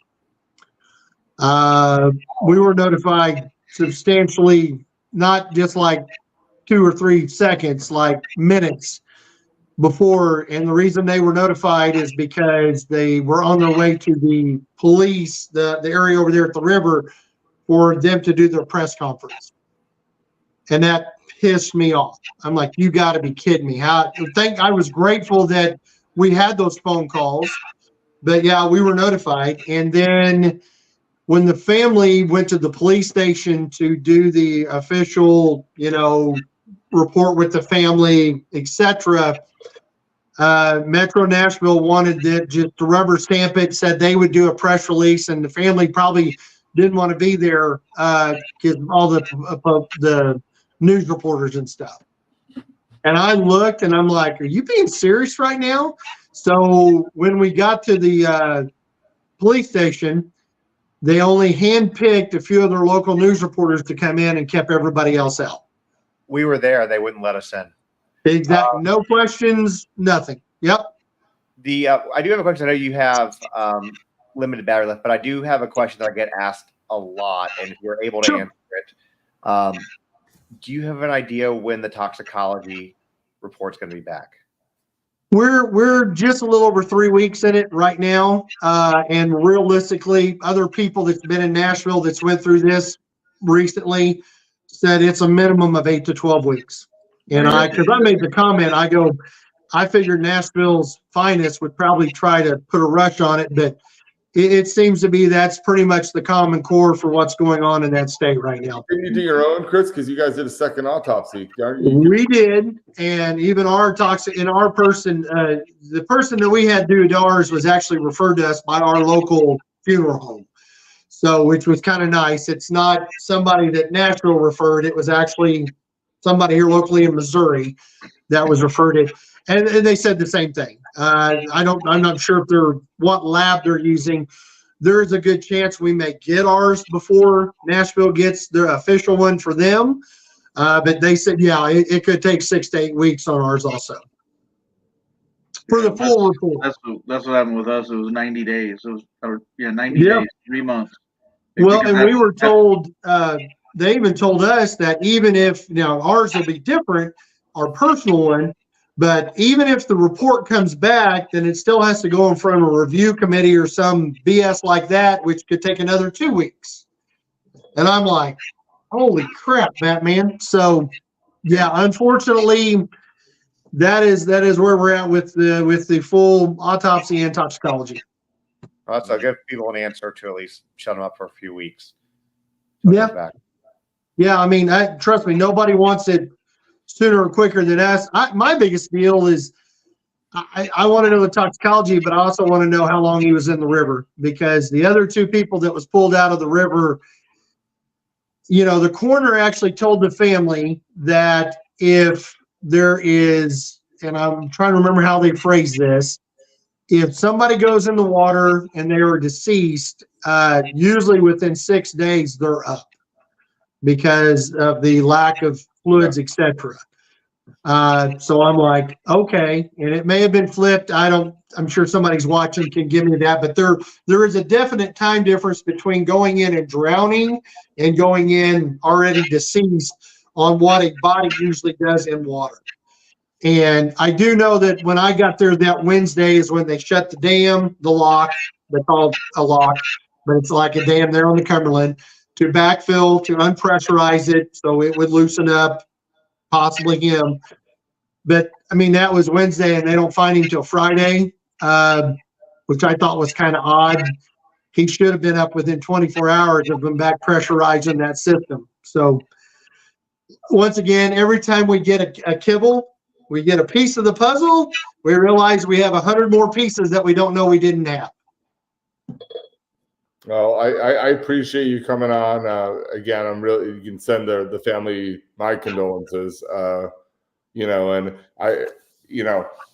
hopefully, we can help provide some information about patterns of our experience in dealing with stuff like this. I mean, again, it's pretty alarming on how similar some of the behavior patterns are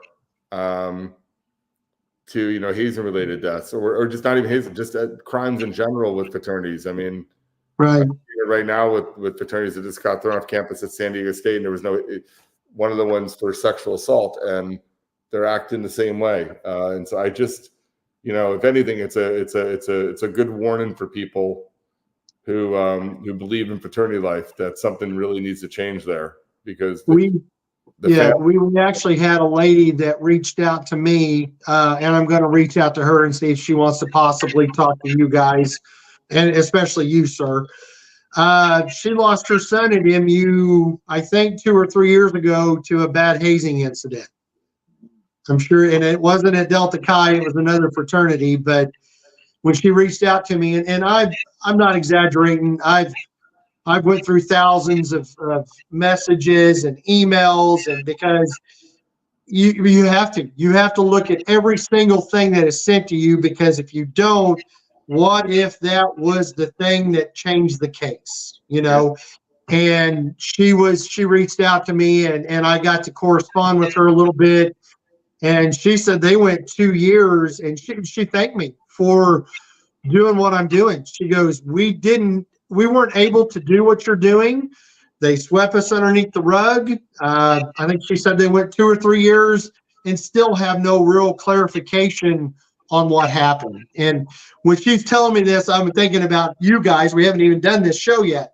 And I'm like, I might know somebody that could probably help you. I'm going to reach back out to her tomorrow, get her blessing. If it is, I would love to have her not necessarily do a podcast, but hop on and talk to you guys, and especially you, sir, and what you've been through. But yeah, the way, if I remember right, it was a similar situation. He was found in the actual fraternity house. So I'll put it this way. So I'll make sure that you have both of their information. So even if she wants to just reach out privately, perfect.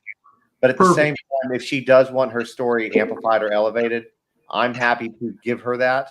And share a story. We've done that for Eric. Dan's getting me in touch with a few other people who want to have their stories. And, that's the thing, right? You have to make noise to affect change. Yep.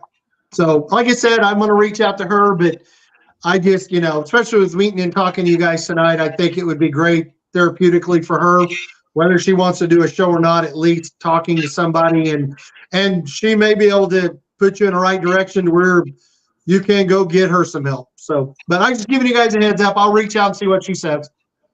Well, thank you. And I'm really sorry what happened with Rilye, and please give my condolences to Riley's parents and family and friends. And I'm sorry that you're in this club now. It is a terrible situation the way this has happened, but as I've told somebody, I said, I think that was the biggest deal that drove this deal with Rilye, is the world wanted to win. We're in such an absolute shit show as a society right now, not just picking on the fraternities, but as a world. Yeah. I call it the TikTok generation. There's the 90-second attention span. That relationships are disposable, marriages are disposable, just everything's turned disposable, and just the fact that I'm talking with you guys and we've met incredible people from around the world, man, it gives an old dog hope that it's still something worth saving. We may do it one little podcast at a time, but there's still good people out there. I think they've been quiet by all the crap that goes on in society that normal news drags them to. But, it is a horrible situation, but there's still good people out there, and we just need to stick together and get through it. Maybe we can help somebody. Well, I'd love to be the one. I'd love Justin and I to help you guys. I'm going to rally out. I have some contacts with Luke Bryan's camp, but I would like to see Luke Bryan's camp and Delta Chi put $25,000 each up to start a reward. I think that'd be awesome. Keep me in the loop. And then, like I said, definitely share this to me so I can share in our war room. And I'll let everybody watch this podcast tonight, too. Yeah, I'll get you that as well. And the other thing, just to let you know that you could, because I know you were talking about way earlier on about there were other cases like Sebastian Rogers going on. Obviously, we know what happened to Rilye is terrible, but for what it's worth, because I talked to Seth as well, because I live in the direct community where Sebastian Rogers was from. Okay. And Seth very much knows and recognizes that what happened to Rilye has basically catapulted his son's case to the national level. So without Riley's situation and what you guys did and what his family did to help, because right now Seth Rogers is the only one looking for that kid. Nobody else is helping. Yeah. And so he knows that, and he is, for what it's worth, appreciative, of being able to have that attention on his son. That means a lot. It really does. I appreciate you saying that, because like I said, I've already talked about it. I reached out to the right friends and they made the magic happen, but I'm so glad that other people are actually getting some good out of this too. Rilye said he was wanting to change the world, and he may be doing it, kid. We're just now on the cusp of it. You know it? Yeah. And what happened was basically the momentum. What we did as creators and stuff on here is we took The momentum you had, United Cajun Navy that was there, they came up here, and we were able to take that momentum from Rilye once he was found, and people still have interest in Rilye. Obviously, you see that, and then roll it into Sebastian, and now he's up there, and we're trying to find him. So, like I said, it's I guess a kind of a silver lining to a really dark cloud. I died. Oh, he's gone. We lost him on a froze. It's okay.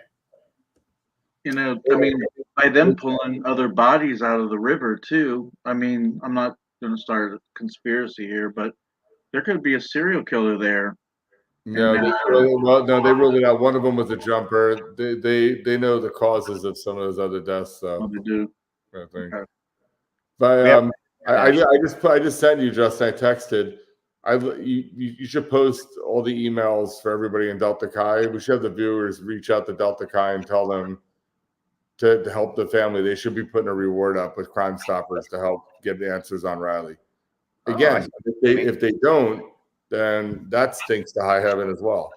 Oh yeah, let's I can get the fraternity will gladly take the dues from the families. So while your son's in school, you're going to pay all that extra money for that fraternity. So you think the least that a fraternity would do is support the family. God forbid something happens to you. So the family needs help right now. There's such a large homeless community down by that river that, a $25,000 reward would really shake trees. So I'm kind of shocked. I'm kind of shocked no one's actually done that. So considering Delta Chi cares so much about Rilye from what they're saying, and they have, and we know they have millions of dollars, why don't we get people to start emailing people from Delta Chi to put a reward up? We just want them to live up to what they preach. They if you go on their website and everything they talk about brotherhood, they love talking about brotherhood, right? Mm-hmm. So they might as well start acting like it, that they care. I just want to mention too that I'm not in the chat, but I see all the comments, and your followers are incredible. Thank you so much for the kind words you said, and I really appreciate it. It means a lot. There's not very much positive in this world, but when I see a lot of the love and the support, I want to thank you all. Yeah, we kind of. I think Eric knows. Are you there? I'm here. Justin, you there? I'm here. Okay, yeah, I can't see you guys. It looked like it froze up. You're frozen. Yeah, interesting. Well, maybe if I can, I don't know. We can hear you though. We can hear you for what that's worth. So with Delta Chi, where is it? So here it is. Become a member, become a man of Delta Chi. It did say earlier, maybe it's a different one. Hold on, I'll show y'all if I can. Have a convention come up. Why join? It'll give you the opportunity to become the man you are meant to be. They believe in developing a whole person and helping our men become better people, not just better Delta Chi's. We are committed to making an impact on the world around them, or who are. We cultivate inclusive environments for any person who self-identifies as a man, who reflects lives of our values, and promoting friendship, developing character. Okay, promoting friendship, developing character, advancing justice, and assisting in the acquisition of a sound education. It's through these values that our members become men of action and grow to become the best version of themselves while living, leading, and growing each day with integrity. I don't know if they embody any of these. Any of them. I know the ones in Richmond didn't. Oh, we lost Dan altogether. Didn't realize that. Yeah. No, they don't for Rilye either. Yeah. It's yeah. And I mean, if that statement is true, all of the members should be, cooperating with the investigation and the family and talking to the family about what happened, straight up. And if they saw somebody pour something in his drink, then they should fess up and say. So part of the thing with Adam was, So Adam died. It was very late Friday night, maybe Saturday morning. They didn't even look at his body until Monday morning. So, 48 hours later, they were starting to do the autopsy. There's only so much blood that you can take and test. So there's so many exotic drugs out there. They couldn't believe Adam didn't have any drugs in his system. He just had a massive amount of alcohol, and he had a very small um, milligram of caffeine, less than a cup of coffee. So that tells me that he wasn't, mixing the drinks. He was drinking it straight. Um, and so they kept sending the blood out, getting it tested, and they finally, at 90 days, we were literally calling them every day, the medical examiner's office. So if there is a good thing about, using the Nashville police, is that the state medical examiner has all the best equipment, has all the best, knowledge. They want to they're not pulled by the police or directed by the state, or, there's nobody, there that's going to be watching over them, directing them, in some different form, if you know what I'm saying. So, that's one good thing. And they have like I said, they have all the great equipment, and they're able to get all the results. And so it's not like it's a second hand, because we also thought of getting a second autopsy for Adam, um, just in case.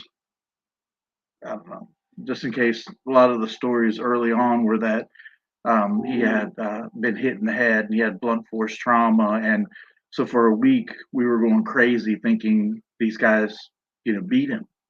And, the medical examiner squashed that really early in her investigation. And she did a phenomenal job, and she's a wonderful lady.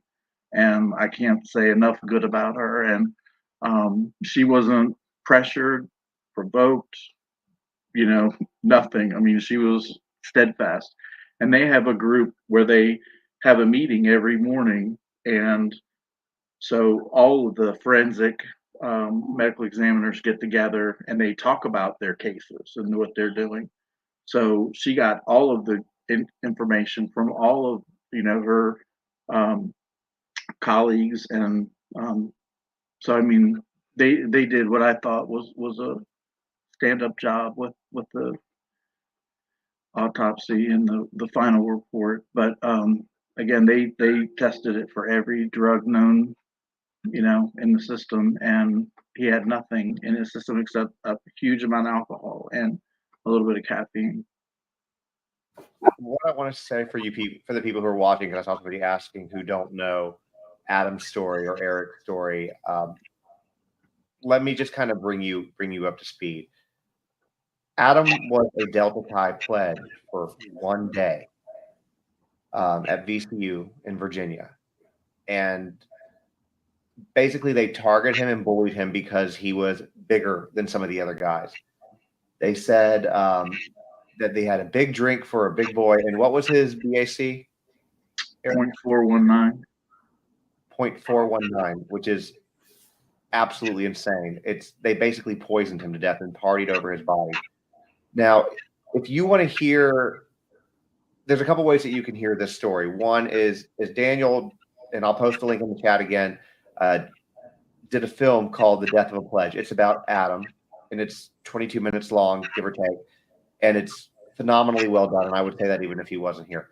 But also, Eric and I don't know, 2 weeks ago, Eric, give or take, we did one of these where he shares that story. And I promise you, y'all should listen to it. Even if you don't want to listen to the whole thing, go watch Death of a Pledge.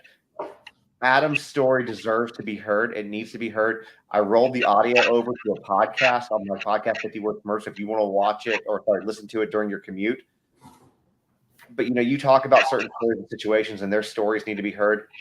This man's story needs to be heard, and deserves to be heard. Thank you. Thank you. I mean, it means a lot that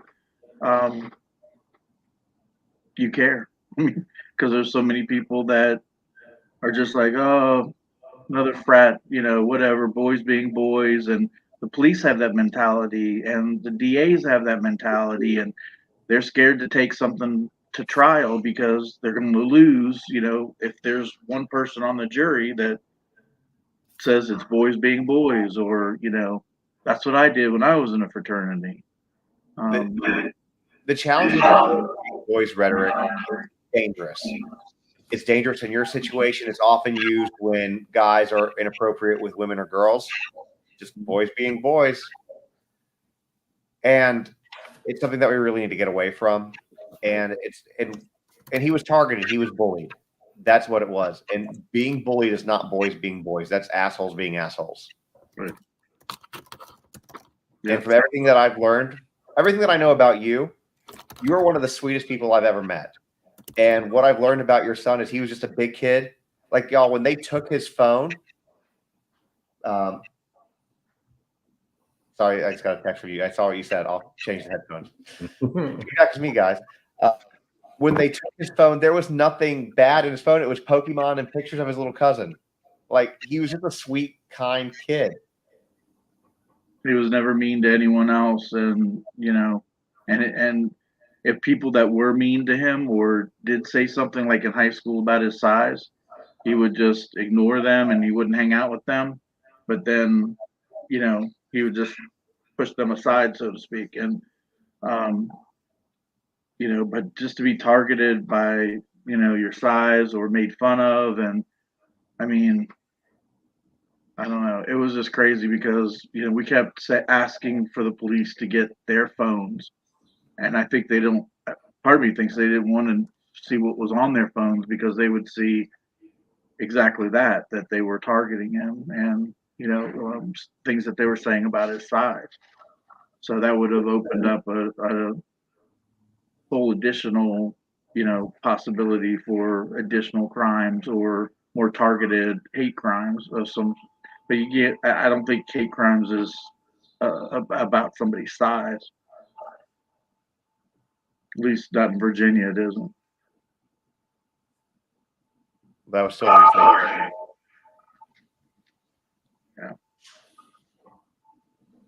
Yeah. I wonder what there's bad feedback now, Justin. Do what?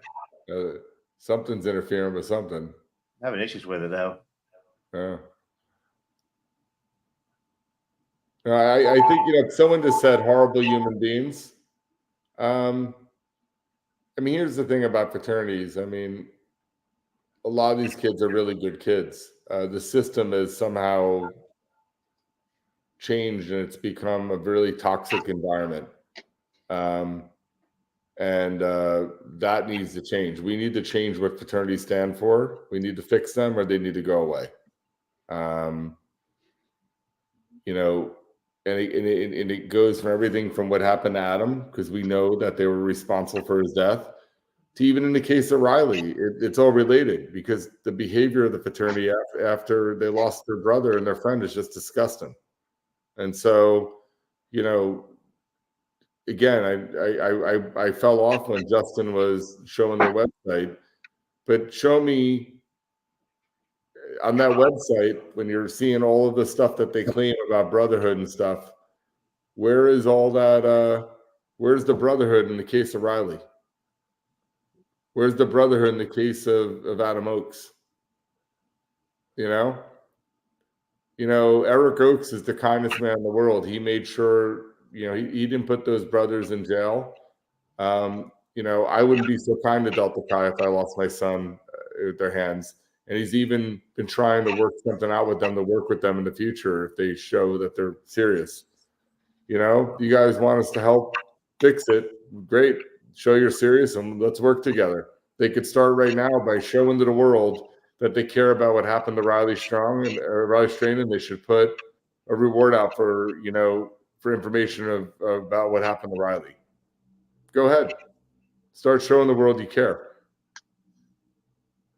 I mean, you know, it's I know to make Eric Oakes feel better, he lost his son trying to join Delta Chi. So it might make him feel good that maybe Delta Chi is trying to do something meaningful for a change. You know, on that page it just said over 2 million raised. All right. Well, how about giving 25,000 out to giving Riley's family some closure? Because, and again, it's not saying the brothers know anything, but if they have resources to help get answers for a brother's death, do you think they would be using those? Instead, they rather put money into their social funds, and you know they're supposed to be doing all this philanthropy. What about helping a family out of a brother who died? You know, so it's interesting. And I bring this up because I've invited Carl Grindle, who is the executive director, CEO for Delta Chi. This will be the third or fourth time because we know they're watching. If him or anybody else wants to come on here and have a conversation, you know, we don't have to talk about any cases or any litigation that's outstanding. We could just talk about a way forward. Yeah, look, I would love to talk to Carl because you would think, and even like with what the Oaks have done with the foundation, but you know, when we made Death of the Pledge, I reached out to them to see if they wanted to cooperate. I mean, you know, when I worked with West Virginia University, you know, they had a horrible death at their university, and instead of running from it, they embraced it and they put it out there for the world. And we've saved some lives with that video, right? So if Delta Chi was really heartbroken about Adam's death, you think they would have worked with us to make that film and then promote the film? You know, I know, you know, in their eyes, it might not be good for business to, you know, to scream from rooftops that one of their members died. But if they really cared about making a difference, why aren't they sharing our film? Why aren't they helping promote the film? We don't do anything to disparage the fraternity. You know, we know, you know, accidents happen, people make mistakes, but if they really want to make a change, there's lots of ways to do it. And I have a lot of great ideas. They can reach out to me anytime. I will jump on Eric will back me up on this. I would jump on a plane tomorrow morning and go to Indianapolis and meet with them. You know, I've been trying to meet with them for years and get quotes from them and work with them.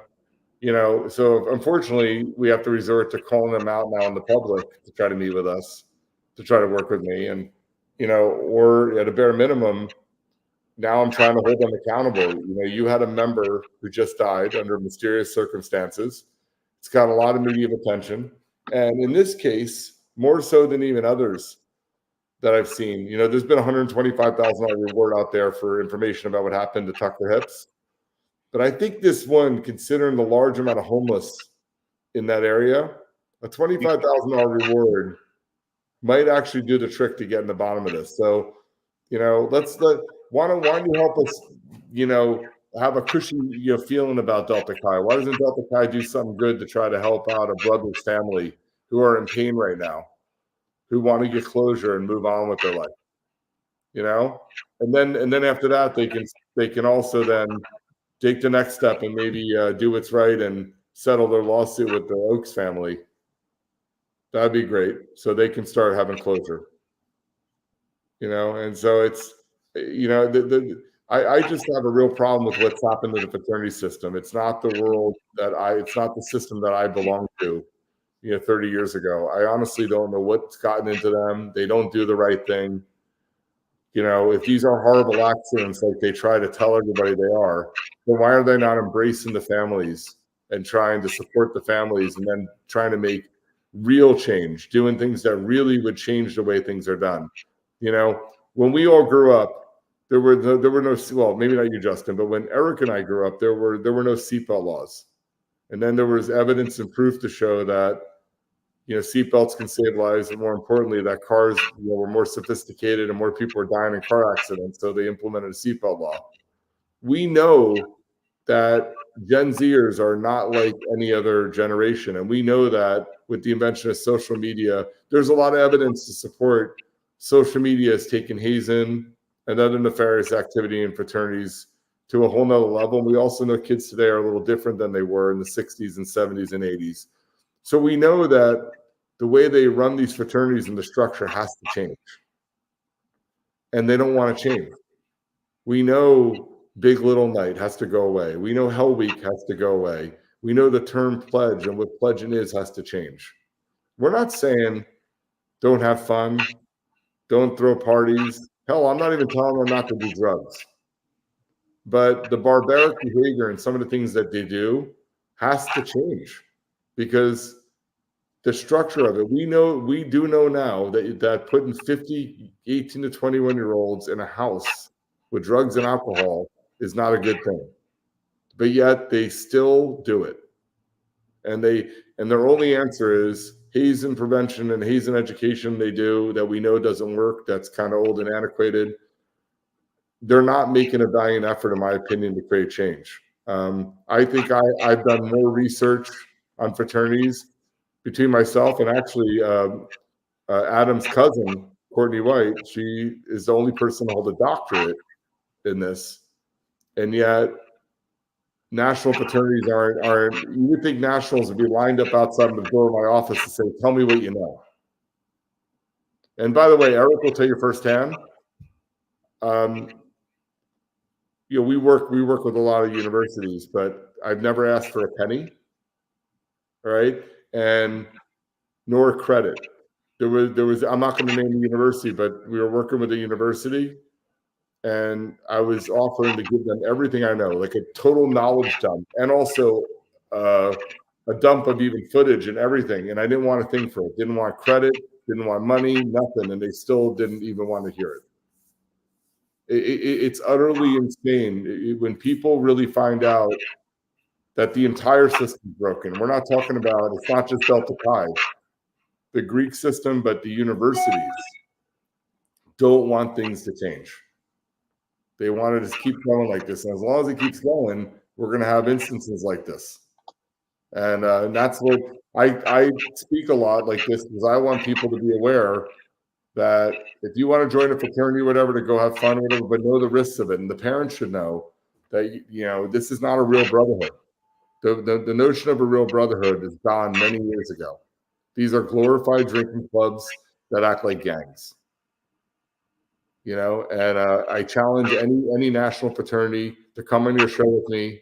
We'll have a very pleasant debate, but I challenge any of them to prove to me they're not, because there's not one national fraternity in the past year that hasn't had sexual assaults, hazing. These are criminal organizations, and they don't do anything to stop it. And and we have lots of great ideas how we could stop it. And they don't want to, and they're not even doing what's right to Eric right now. The Oaks should never have even had to file a lawsuit against Delta Chi. I mean, none of these families. I mean, the Foltzes, everybody. There's countless families right now suing their national fraternities, and that should never have happened. I mean, the national should immediately try to comfort them and help them heal, take accountability, and try to create real effective change. I know a lot of families that are more interested in the money side and creating damages. You look at the Oakes family, they have the pattern.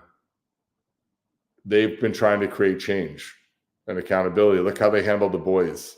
They could have put these boys in jail. Instead, they worked with them to try to save more lives.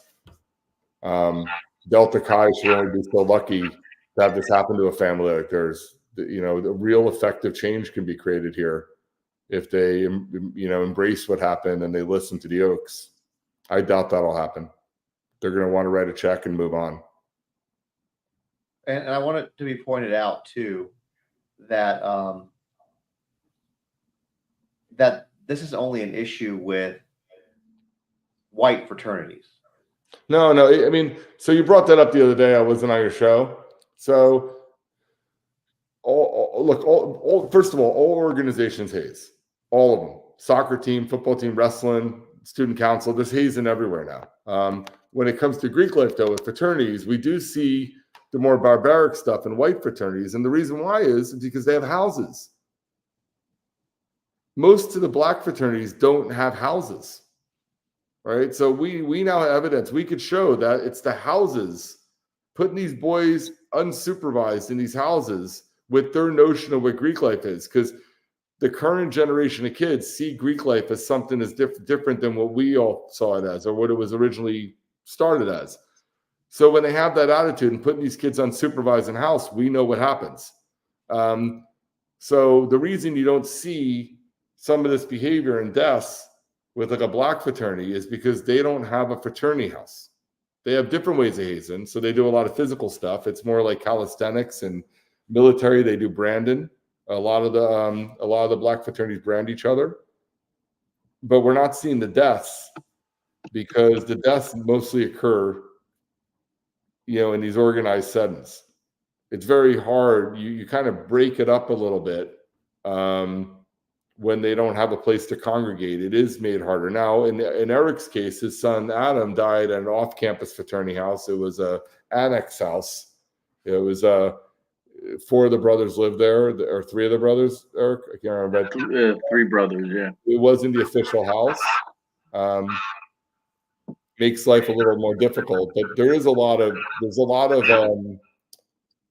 proof that when they don't have these homes, and look, Delta Chi, that's a great thing. They should get rid of their houses or make their houses more like clubs that they can go to. They can eat there, they can hang out, they can have events, but they don't sleep there. No one stays in the house. And then they could really put the foot down. If any brother starts an annex house of any sort and they find there's any kind of official fraternity activity at any of these houses, they're all immediately thrown out. There are lots of things they can do to stop this type of behavior. And by the way, there's a difference between an official fraternity event and a party. Because we don't really, other than the druggings, that's a whole nother animal. But the big little stuff, it's these barbaric rituals that they've created, where you have to chug an entire bottle of whiskey to be a member in our fraternity. That's not happening in black fraternities because they're not congregating homes. So there's lots of ways that fraternities can kind of really stop this behavior, and they don't. They're not hard-edged. They put on their website, "Oh, we don't condone hazing," and and we're anti-hazing, this and that. But actions speak louder than words, and like again, if you're doing something one way and it's not working, I mean, do you keep doing it that way for decades, or do you find a way to really create meaningful change? And they don't really seem to be open to doing anything that's really meaningful. And sometimes it kind of sucks. Like, I think the only way at this point, I'm sure Eric will agree, to really create meaningful changes, kind of the infrastructure and kind of what fraternities stand for and what they are it's going to be a pretty drastic change. But isn't that better than kids dying or the system going away altogether? Instead, these fuckers won't do anything. They just let kids keep dying. I mean, it's the same thing over and over again. It's like whack-a-mole. What Eric went through, there's countless families going through it, and they don't really have any real remorse. And they look at it as cost of doing business. They do. We have a plan, if somebody dies, and that's just the cost of doing business. I mean, it's a club, it's an organization. I mean, you shouldn't be losing members' lives by reckless behavior. It's crazy. Someone just asked a question about, does the federal government or anybody track these deaths and database? So it's a great question. So something that the Oaks are working on. We're working with a bunch of other families. There's a bill that's being presented right now called the Stop Campus Hazing Act. And what it does is provide transparency. Unfortunately, right now we have such a broken system that hazing isn't a Clery Act reportable crime. So the Clery Act was a bill that was passed years ago that makes universities publish their crime statistics. So every crime known to man, from grand theft auto to murder to robbery to even incest, is a Clery reportable crime, except hazing. So the way hazing is treated right now at schools is the universities don't have to report those acts. So they handle everything internally, and they usually only, even when there's a death, sometimes it's only handled internally with the internal police department. And let's face it, at some universities, the police department's like the Keystone Cops. They're usually retired small town cops, no real detectives, no one homicide experience. And so they handle all these things internally. And then usually disciplinary wise, they have internal like committees that usually just punish the fraternity with a suspension or something. So most hazing incidents go unreported, and no one really knows about them. In Eric's case, his son was pledging Delta Chi at VCU. He didn't know this because it was never reported. That chapter had issues the year before or 2 years before, and they were suspended. And they also actually had a brother die. But had Eric known what was going on at that fraternity, he certainly would not let Adam join. But the way the system is structured now, it allows fraternities to completely hide everything. And if the university doesn't want anybody to know, legally they can continue, they cover it up and no one knows about it. And the fraternities aren't going to be out there publishing, hey, our brothers did this at this school. So this is a much, much, much bigger problem than anybody knows. And unfortunately, the only people now, the families, instead of healing and getting closure and trying to move on with their life, they are the ones now, out of their grief, that are forced to band together and try to create change. So the Martinez family, Sam Martinez died at Washington State. They just their foundation now is they're starting a database. There's a guy named Hank Newer that's been kind of tracking it for years. But the Martinez now have a new thing where now they're putting up state by state and they're trying to get a really firm database of every hazing death and incident and, all nefarious activity with fraternities. So you really can get that's one thing I was doing, Protect the House. We've been studying fraternities and we're trying to expose everything that's been going on. It's completely shocking. Eric knows and all the families know because they've banded together and they have this horrible club that they're all in because they lost their sons. But they're out there now trying to raise awareness. And it's really sick that these organizations that operate like this aren't doing more to try to change things, or at the bare minimum. Here's the irony of the whole thing, and it'll make you laugh almost. This Stop Campus Hazing Act is backed by the NIC and all these major fraternities. So they're out there fighting to make universities be transparent about the nefarious activity of fraternities, but the fraternities themselves don't want to be transparent. So so just so I clarify on this, the NIC is out there, and so it's all smoke and mirrors. They're pretending like they care, but yet their own organizations won't do it. So they're saying, yes, University of Missouri, Rutgers University, Florida State, you have to post on your website when there's a hazing here or any other, sexual assault, whatever's going on in your fraternities, you have to report all that crime so the world can see. But we're not going to report it on our website. We're not going to talk about it. We don't want anybody to know, but we're going to make you guys do it. It's all deflection. And whenever something goes wrong, they try to blame it on the kid as it was a bad seed, or they try to blame it on a university. But that's like blaming it on the landlord. That's like if someone was running like a Hell's Angels clubhouse in a strip mall and something happens bad in there, and then they blame it on the landlord for allowing them to organize there. I don't get it. Like it's their organization, and people are dying and being harmed and being drugged and being raped in their organizations, and they blame everybody but themselves. And they won't have any real accountability. And their answer is, let's get a bill passed where other people have to talk about what we do, but not us. Oh yeah, I have yet to see one national that really steps up and says, let's fix this and let's really do some drastic moves. Probably the closest one is Brian Warren at SIGAP. And SIGAP, at least got rid of pledging. They pulled out of the NIC. They really been doing. They've shut down more chapters than any other national. They've actually eaten millions of dollars to try to revamp things. At least they're trying, but they can do more. It's across the board. I think at this point, and Eric will probably agree, the only way this is going to get fixed is probably a complete shutdown. And we're going to have to revamp exactly what Greek life is and how it's operated. And I don't see, at least in the current day world with these kids, I don't think that we're in a place anymore where we can let 50 kids live, 50 young boys live together in a house without any supervision. I mean, you would think that a national wouldn't even want that. Like, we have proof now that when you put 50 kids together like that, something bad's going to happen. So why wouldn't they want a chaperone there? Like, Justin, you brought up about black fraternities. Well, sororities, we don't see these problems with sororities because sorority houses are basically locked down. I mean, sororities do haze, but we don't really see a lot of the activity we see in fraternities, especially when it comes to, drinking and stuff, because they all have house mothers and everybody has to sign into sorority houses and they're closely monitored. We don't have that in fraternities. Fraternity houses run amok, and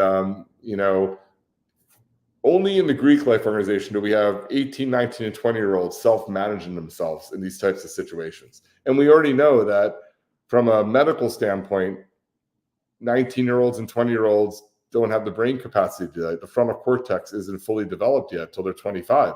So they make bad decisions, and it's not that they're bad kids, but they're not capable of making responsible decisions on their own. And yet Delta Chi and Kappa Sigma and Sigma Chi and ATO, they allow their members to continue to operate like this when we have all this new information. So, and if you look at every other thing that's changed in our life, from seatbelt laws to, just regulations on a lot of things. As you find out new evidence on things, you change things. But the fraternity system is not changed at all, and they don't want to change, and they fight it. Instead, they rather just let it be the cost of doing business that we're going to lose at least a kid or two a year. When in reality, we think it's actually a lot more. We think it's in the thousands on how many kids have died over the past 50 years. We don't think it's only a couple hundred people. And they've learned how to hide it. Yeah, they're in this system was set up to hide things. One of the things I want to do, and if there's a lawyer out there, I've been talking to Eric's lawyer. I want someone to go after the fraternities under a RICO case. They are criminal organizations. They are structured and they're also structured that way.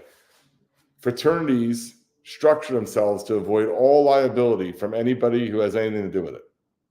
So there's just no way to go after the executive director or president personally. In the state of California, if you have a high-risk business, actually it's almost every state. So if you have a bar, if you have a shooting range, if skydiving, if you're a high-risk business, you have to be licensed. An individual has to be responsible. So it makes sure that, it's being properly run, and you have to either be bonded or you have to be insured by a recognizable insurance company, usually by the state attorney general. So why are we putting fraternities in that? Why are we lumping them there? Because we know there's a high amount of injuries, deaths, rapes, drug charges. There are more problems in fraternities. And, I get yelled at sometimes, like the NIC Judd Horace would engage me. Well, why aren't you, there was a hazing on a soccer team. Why are you going after soccer? Well, right now I'm going after fraternities because they're structured in a way to harm people and commit crimes and have no liability. Let's change that. Why don't you guys, what? I would shut up real quick. And so with Eric, would you settle your lawsuit with Delta Chi if the president of Delta Chi put his personal name on every lease of every house? That would never happen because they know what goes on in their houses. They know exactly what goes on. Every time something happens, they change a little bit, and what I mean by that is things won't happen in the chapter houses that are on campus. So that's why they get those off-site, secondary houses that are not on campus. That's where they do all the nefarious activities. So those are the more dangerous houses. So when people start saying, well, you keep pushing the fraternities, they're going to turn around and just go off campus altogether and have no oversight by the school. Well, that's already happening in most campuses. And they're right, it's dangerous at that point. But the schools are letting that happen by not getting control of it. You know, and there was a point you made earlier about why are these things continuing to happen, and it's because a lot of the lawmakers, a lot of the our current Congress have been and were fraternity members and sorority members. So I mean, it's hard, you know. And judges, same thing with judges; they're fraternity members and sorority members, and they think it is this grandiose time when they were back in the '70s getting paddle wheeled. I mean, it's drastically changed, and it's getting worse. And social media is making it worse because now they put it on, you know, film, and they put it on a platform that anybody can watch it at any time, and they can even watch it real time as it's happening, and it's despicable. You know, and I think it starts with awareness, right? Learning stories like this one, learning Eric's story, looking at some of the things that Daniel has done as far as the films are concerned. Death of a Pledge, Breathe Nolan Breathe. He's got Protect the House coming out. You know, following these two people, which you guys can of course obviously drop your socials. The second, I think that's definitely all part of it. And you know what works with these people, what they listen to is money. So for those of y'all who have teenage boys or who are involved in your middle and high schools for your kids, Dan, like he said, he does this video for, you know, he does these for free. He doesn't take any money from it. The money goes, if it makes anything, goes back to the families.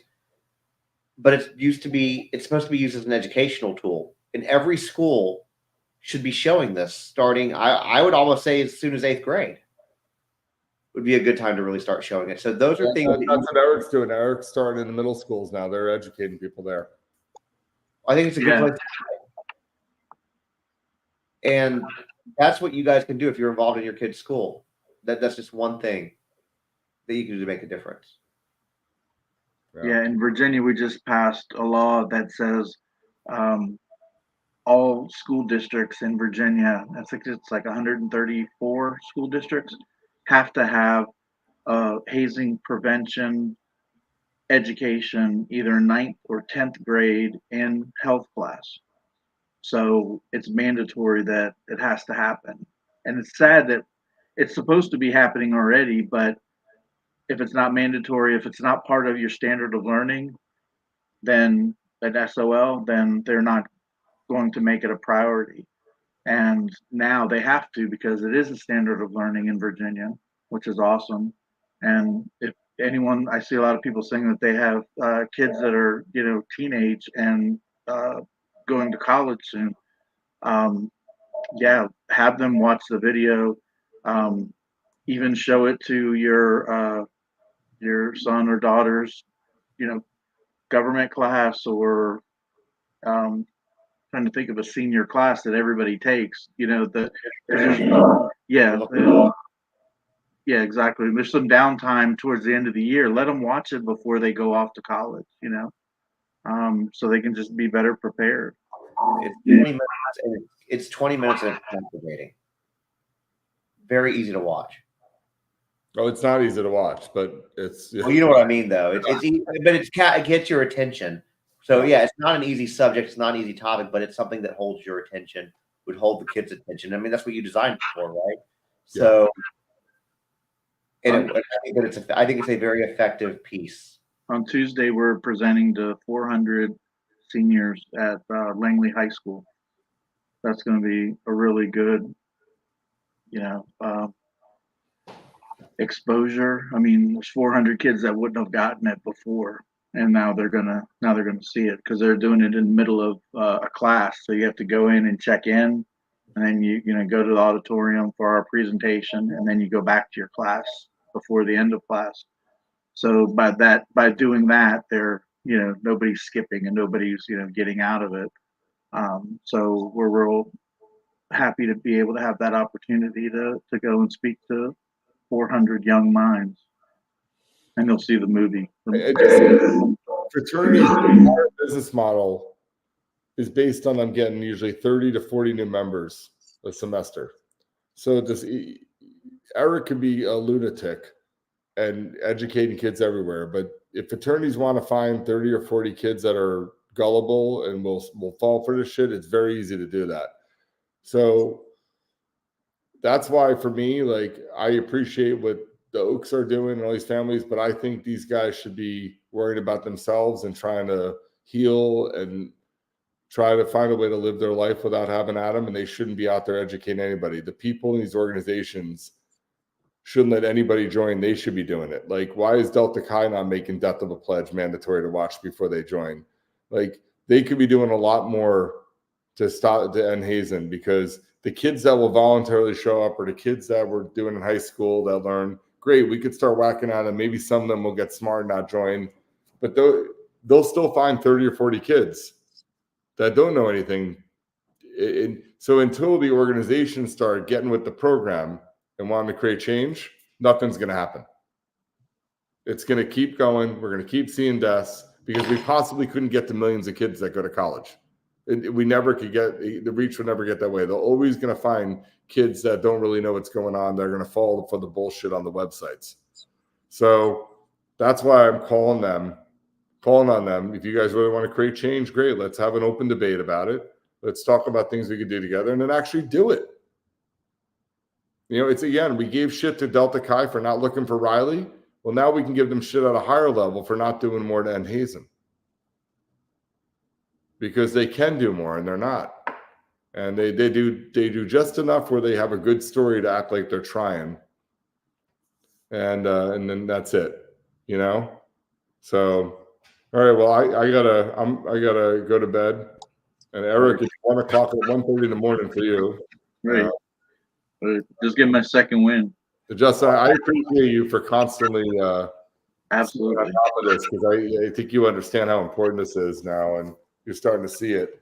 And I was hoping I was actually going to be wrong with some of my feelings about Delta Chi with Rilye Strain, and unfortunately, it's looking more and more likely now that maybe it's not over.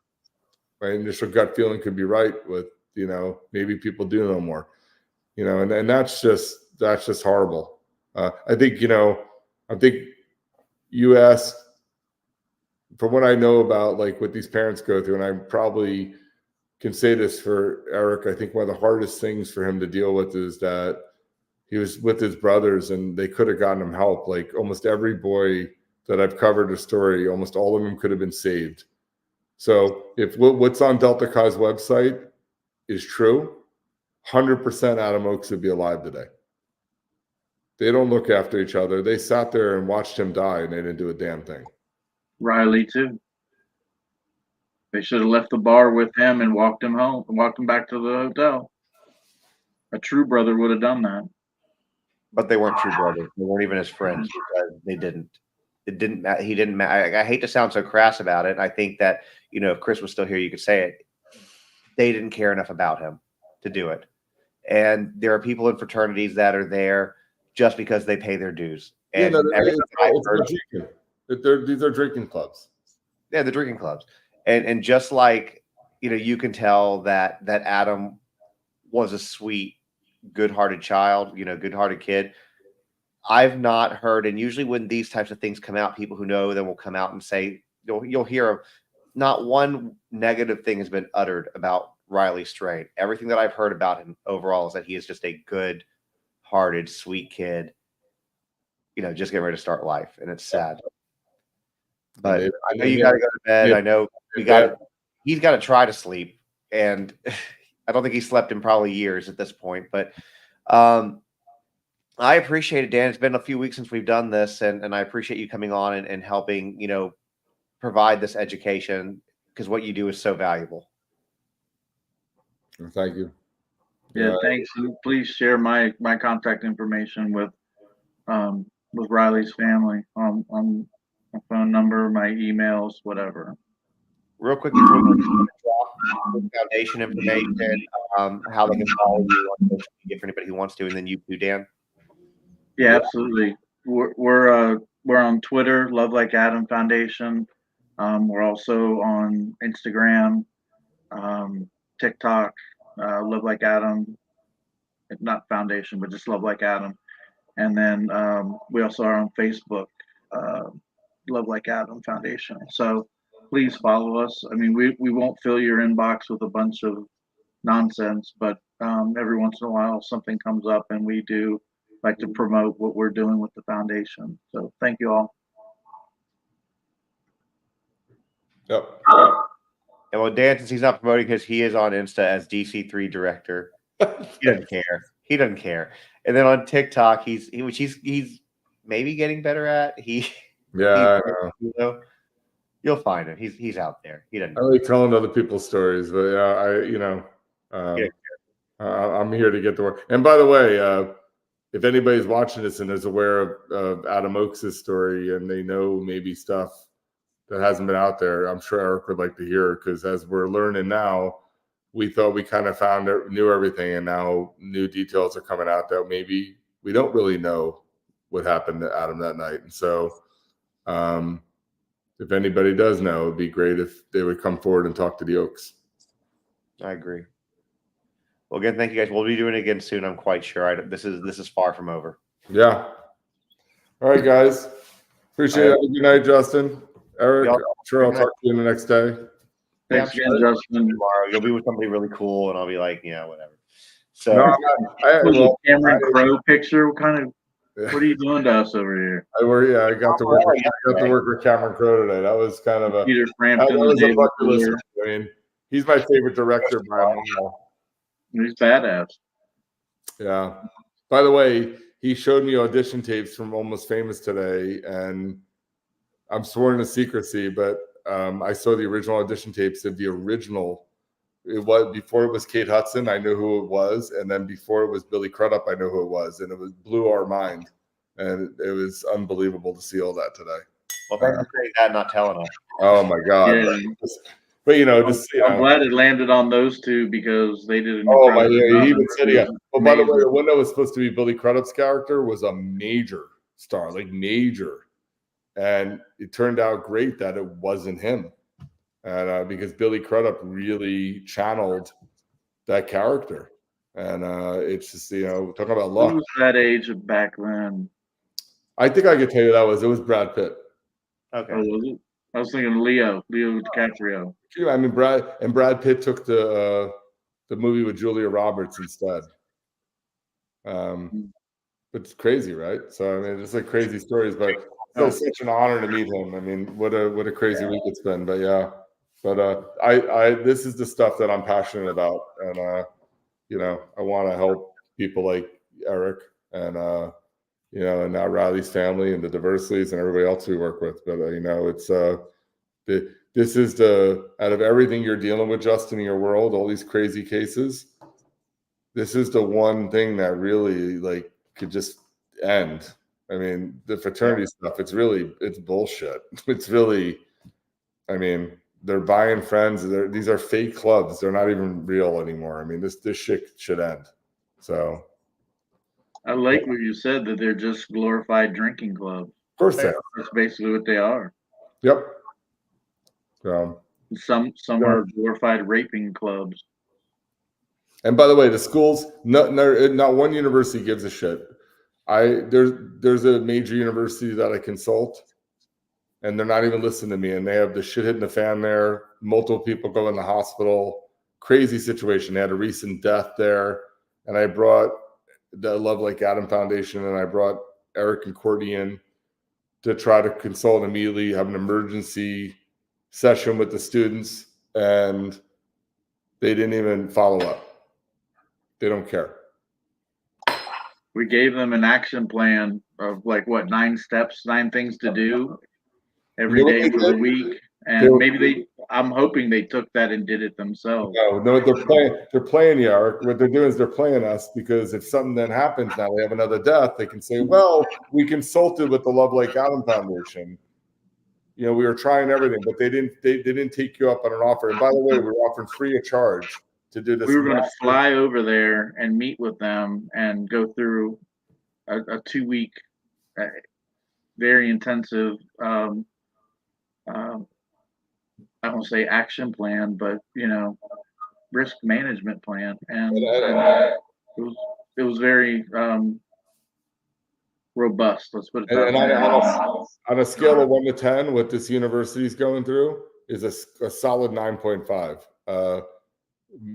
Multiple, transports to the hospitals, multiple drug-ins, a pledge being lit on fire, kids getting branded, Navy SEAL training, and completely out of control. And they just had a death there, and there's going to be another death, and nothing's going on. They're just they're holding their breath and trying to get to the end of the school year and hoping people forget about it. Limp across the finish line, just get through one more school year. Yep.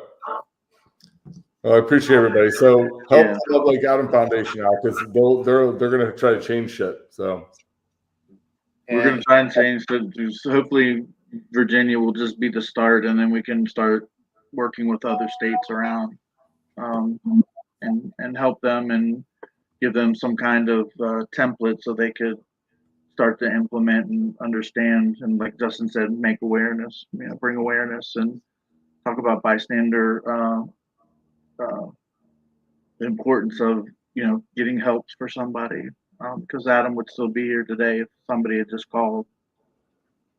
Simple as. Yeah. But this is not over, guys. So it was over for tonight, but it's not over, guys. There's going to be more of this because it needs more exposure, and we'll piggyback off Rilye Strain to help affect change. We obviously know that their family is very much in the same boat that all of us are. Yeah. All right. Thank you for taking the time. Dan, as always, Eric, thank you for coming on for short notice too. And we'll thanks, see you guys. Thanks. Bye, everyone. All right. Have a good night. Good night, guys.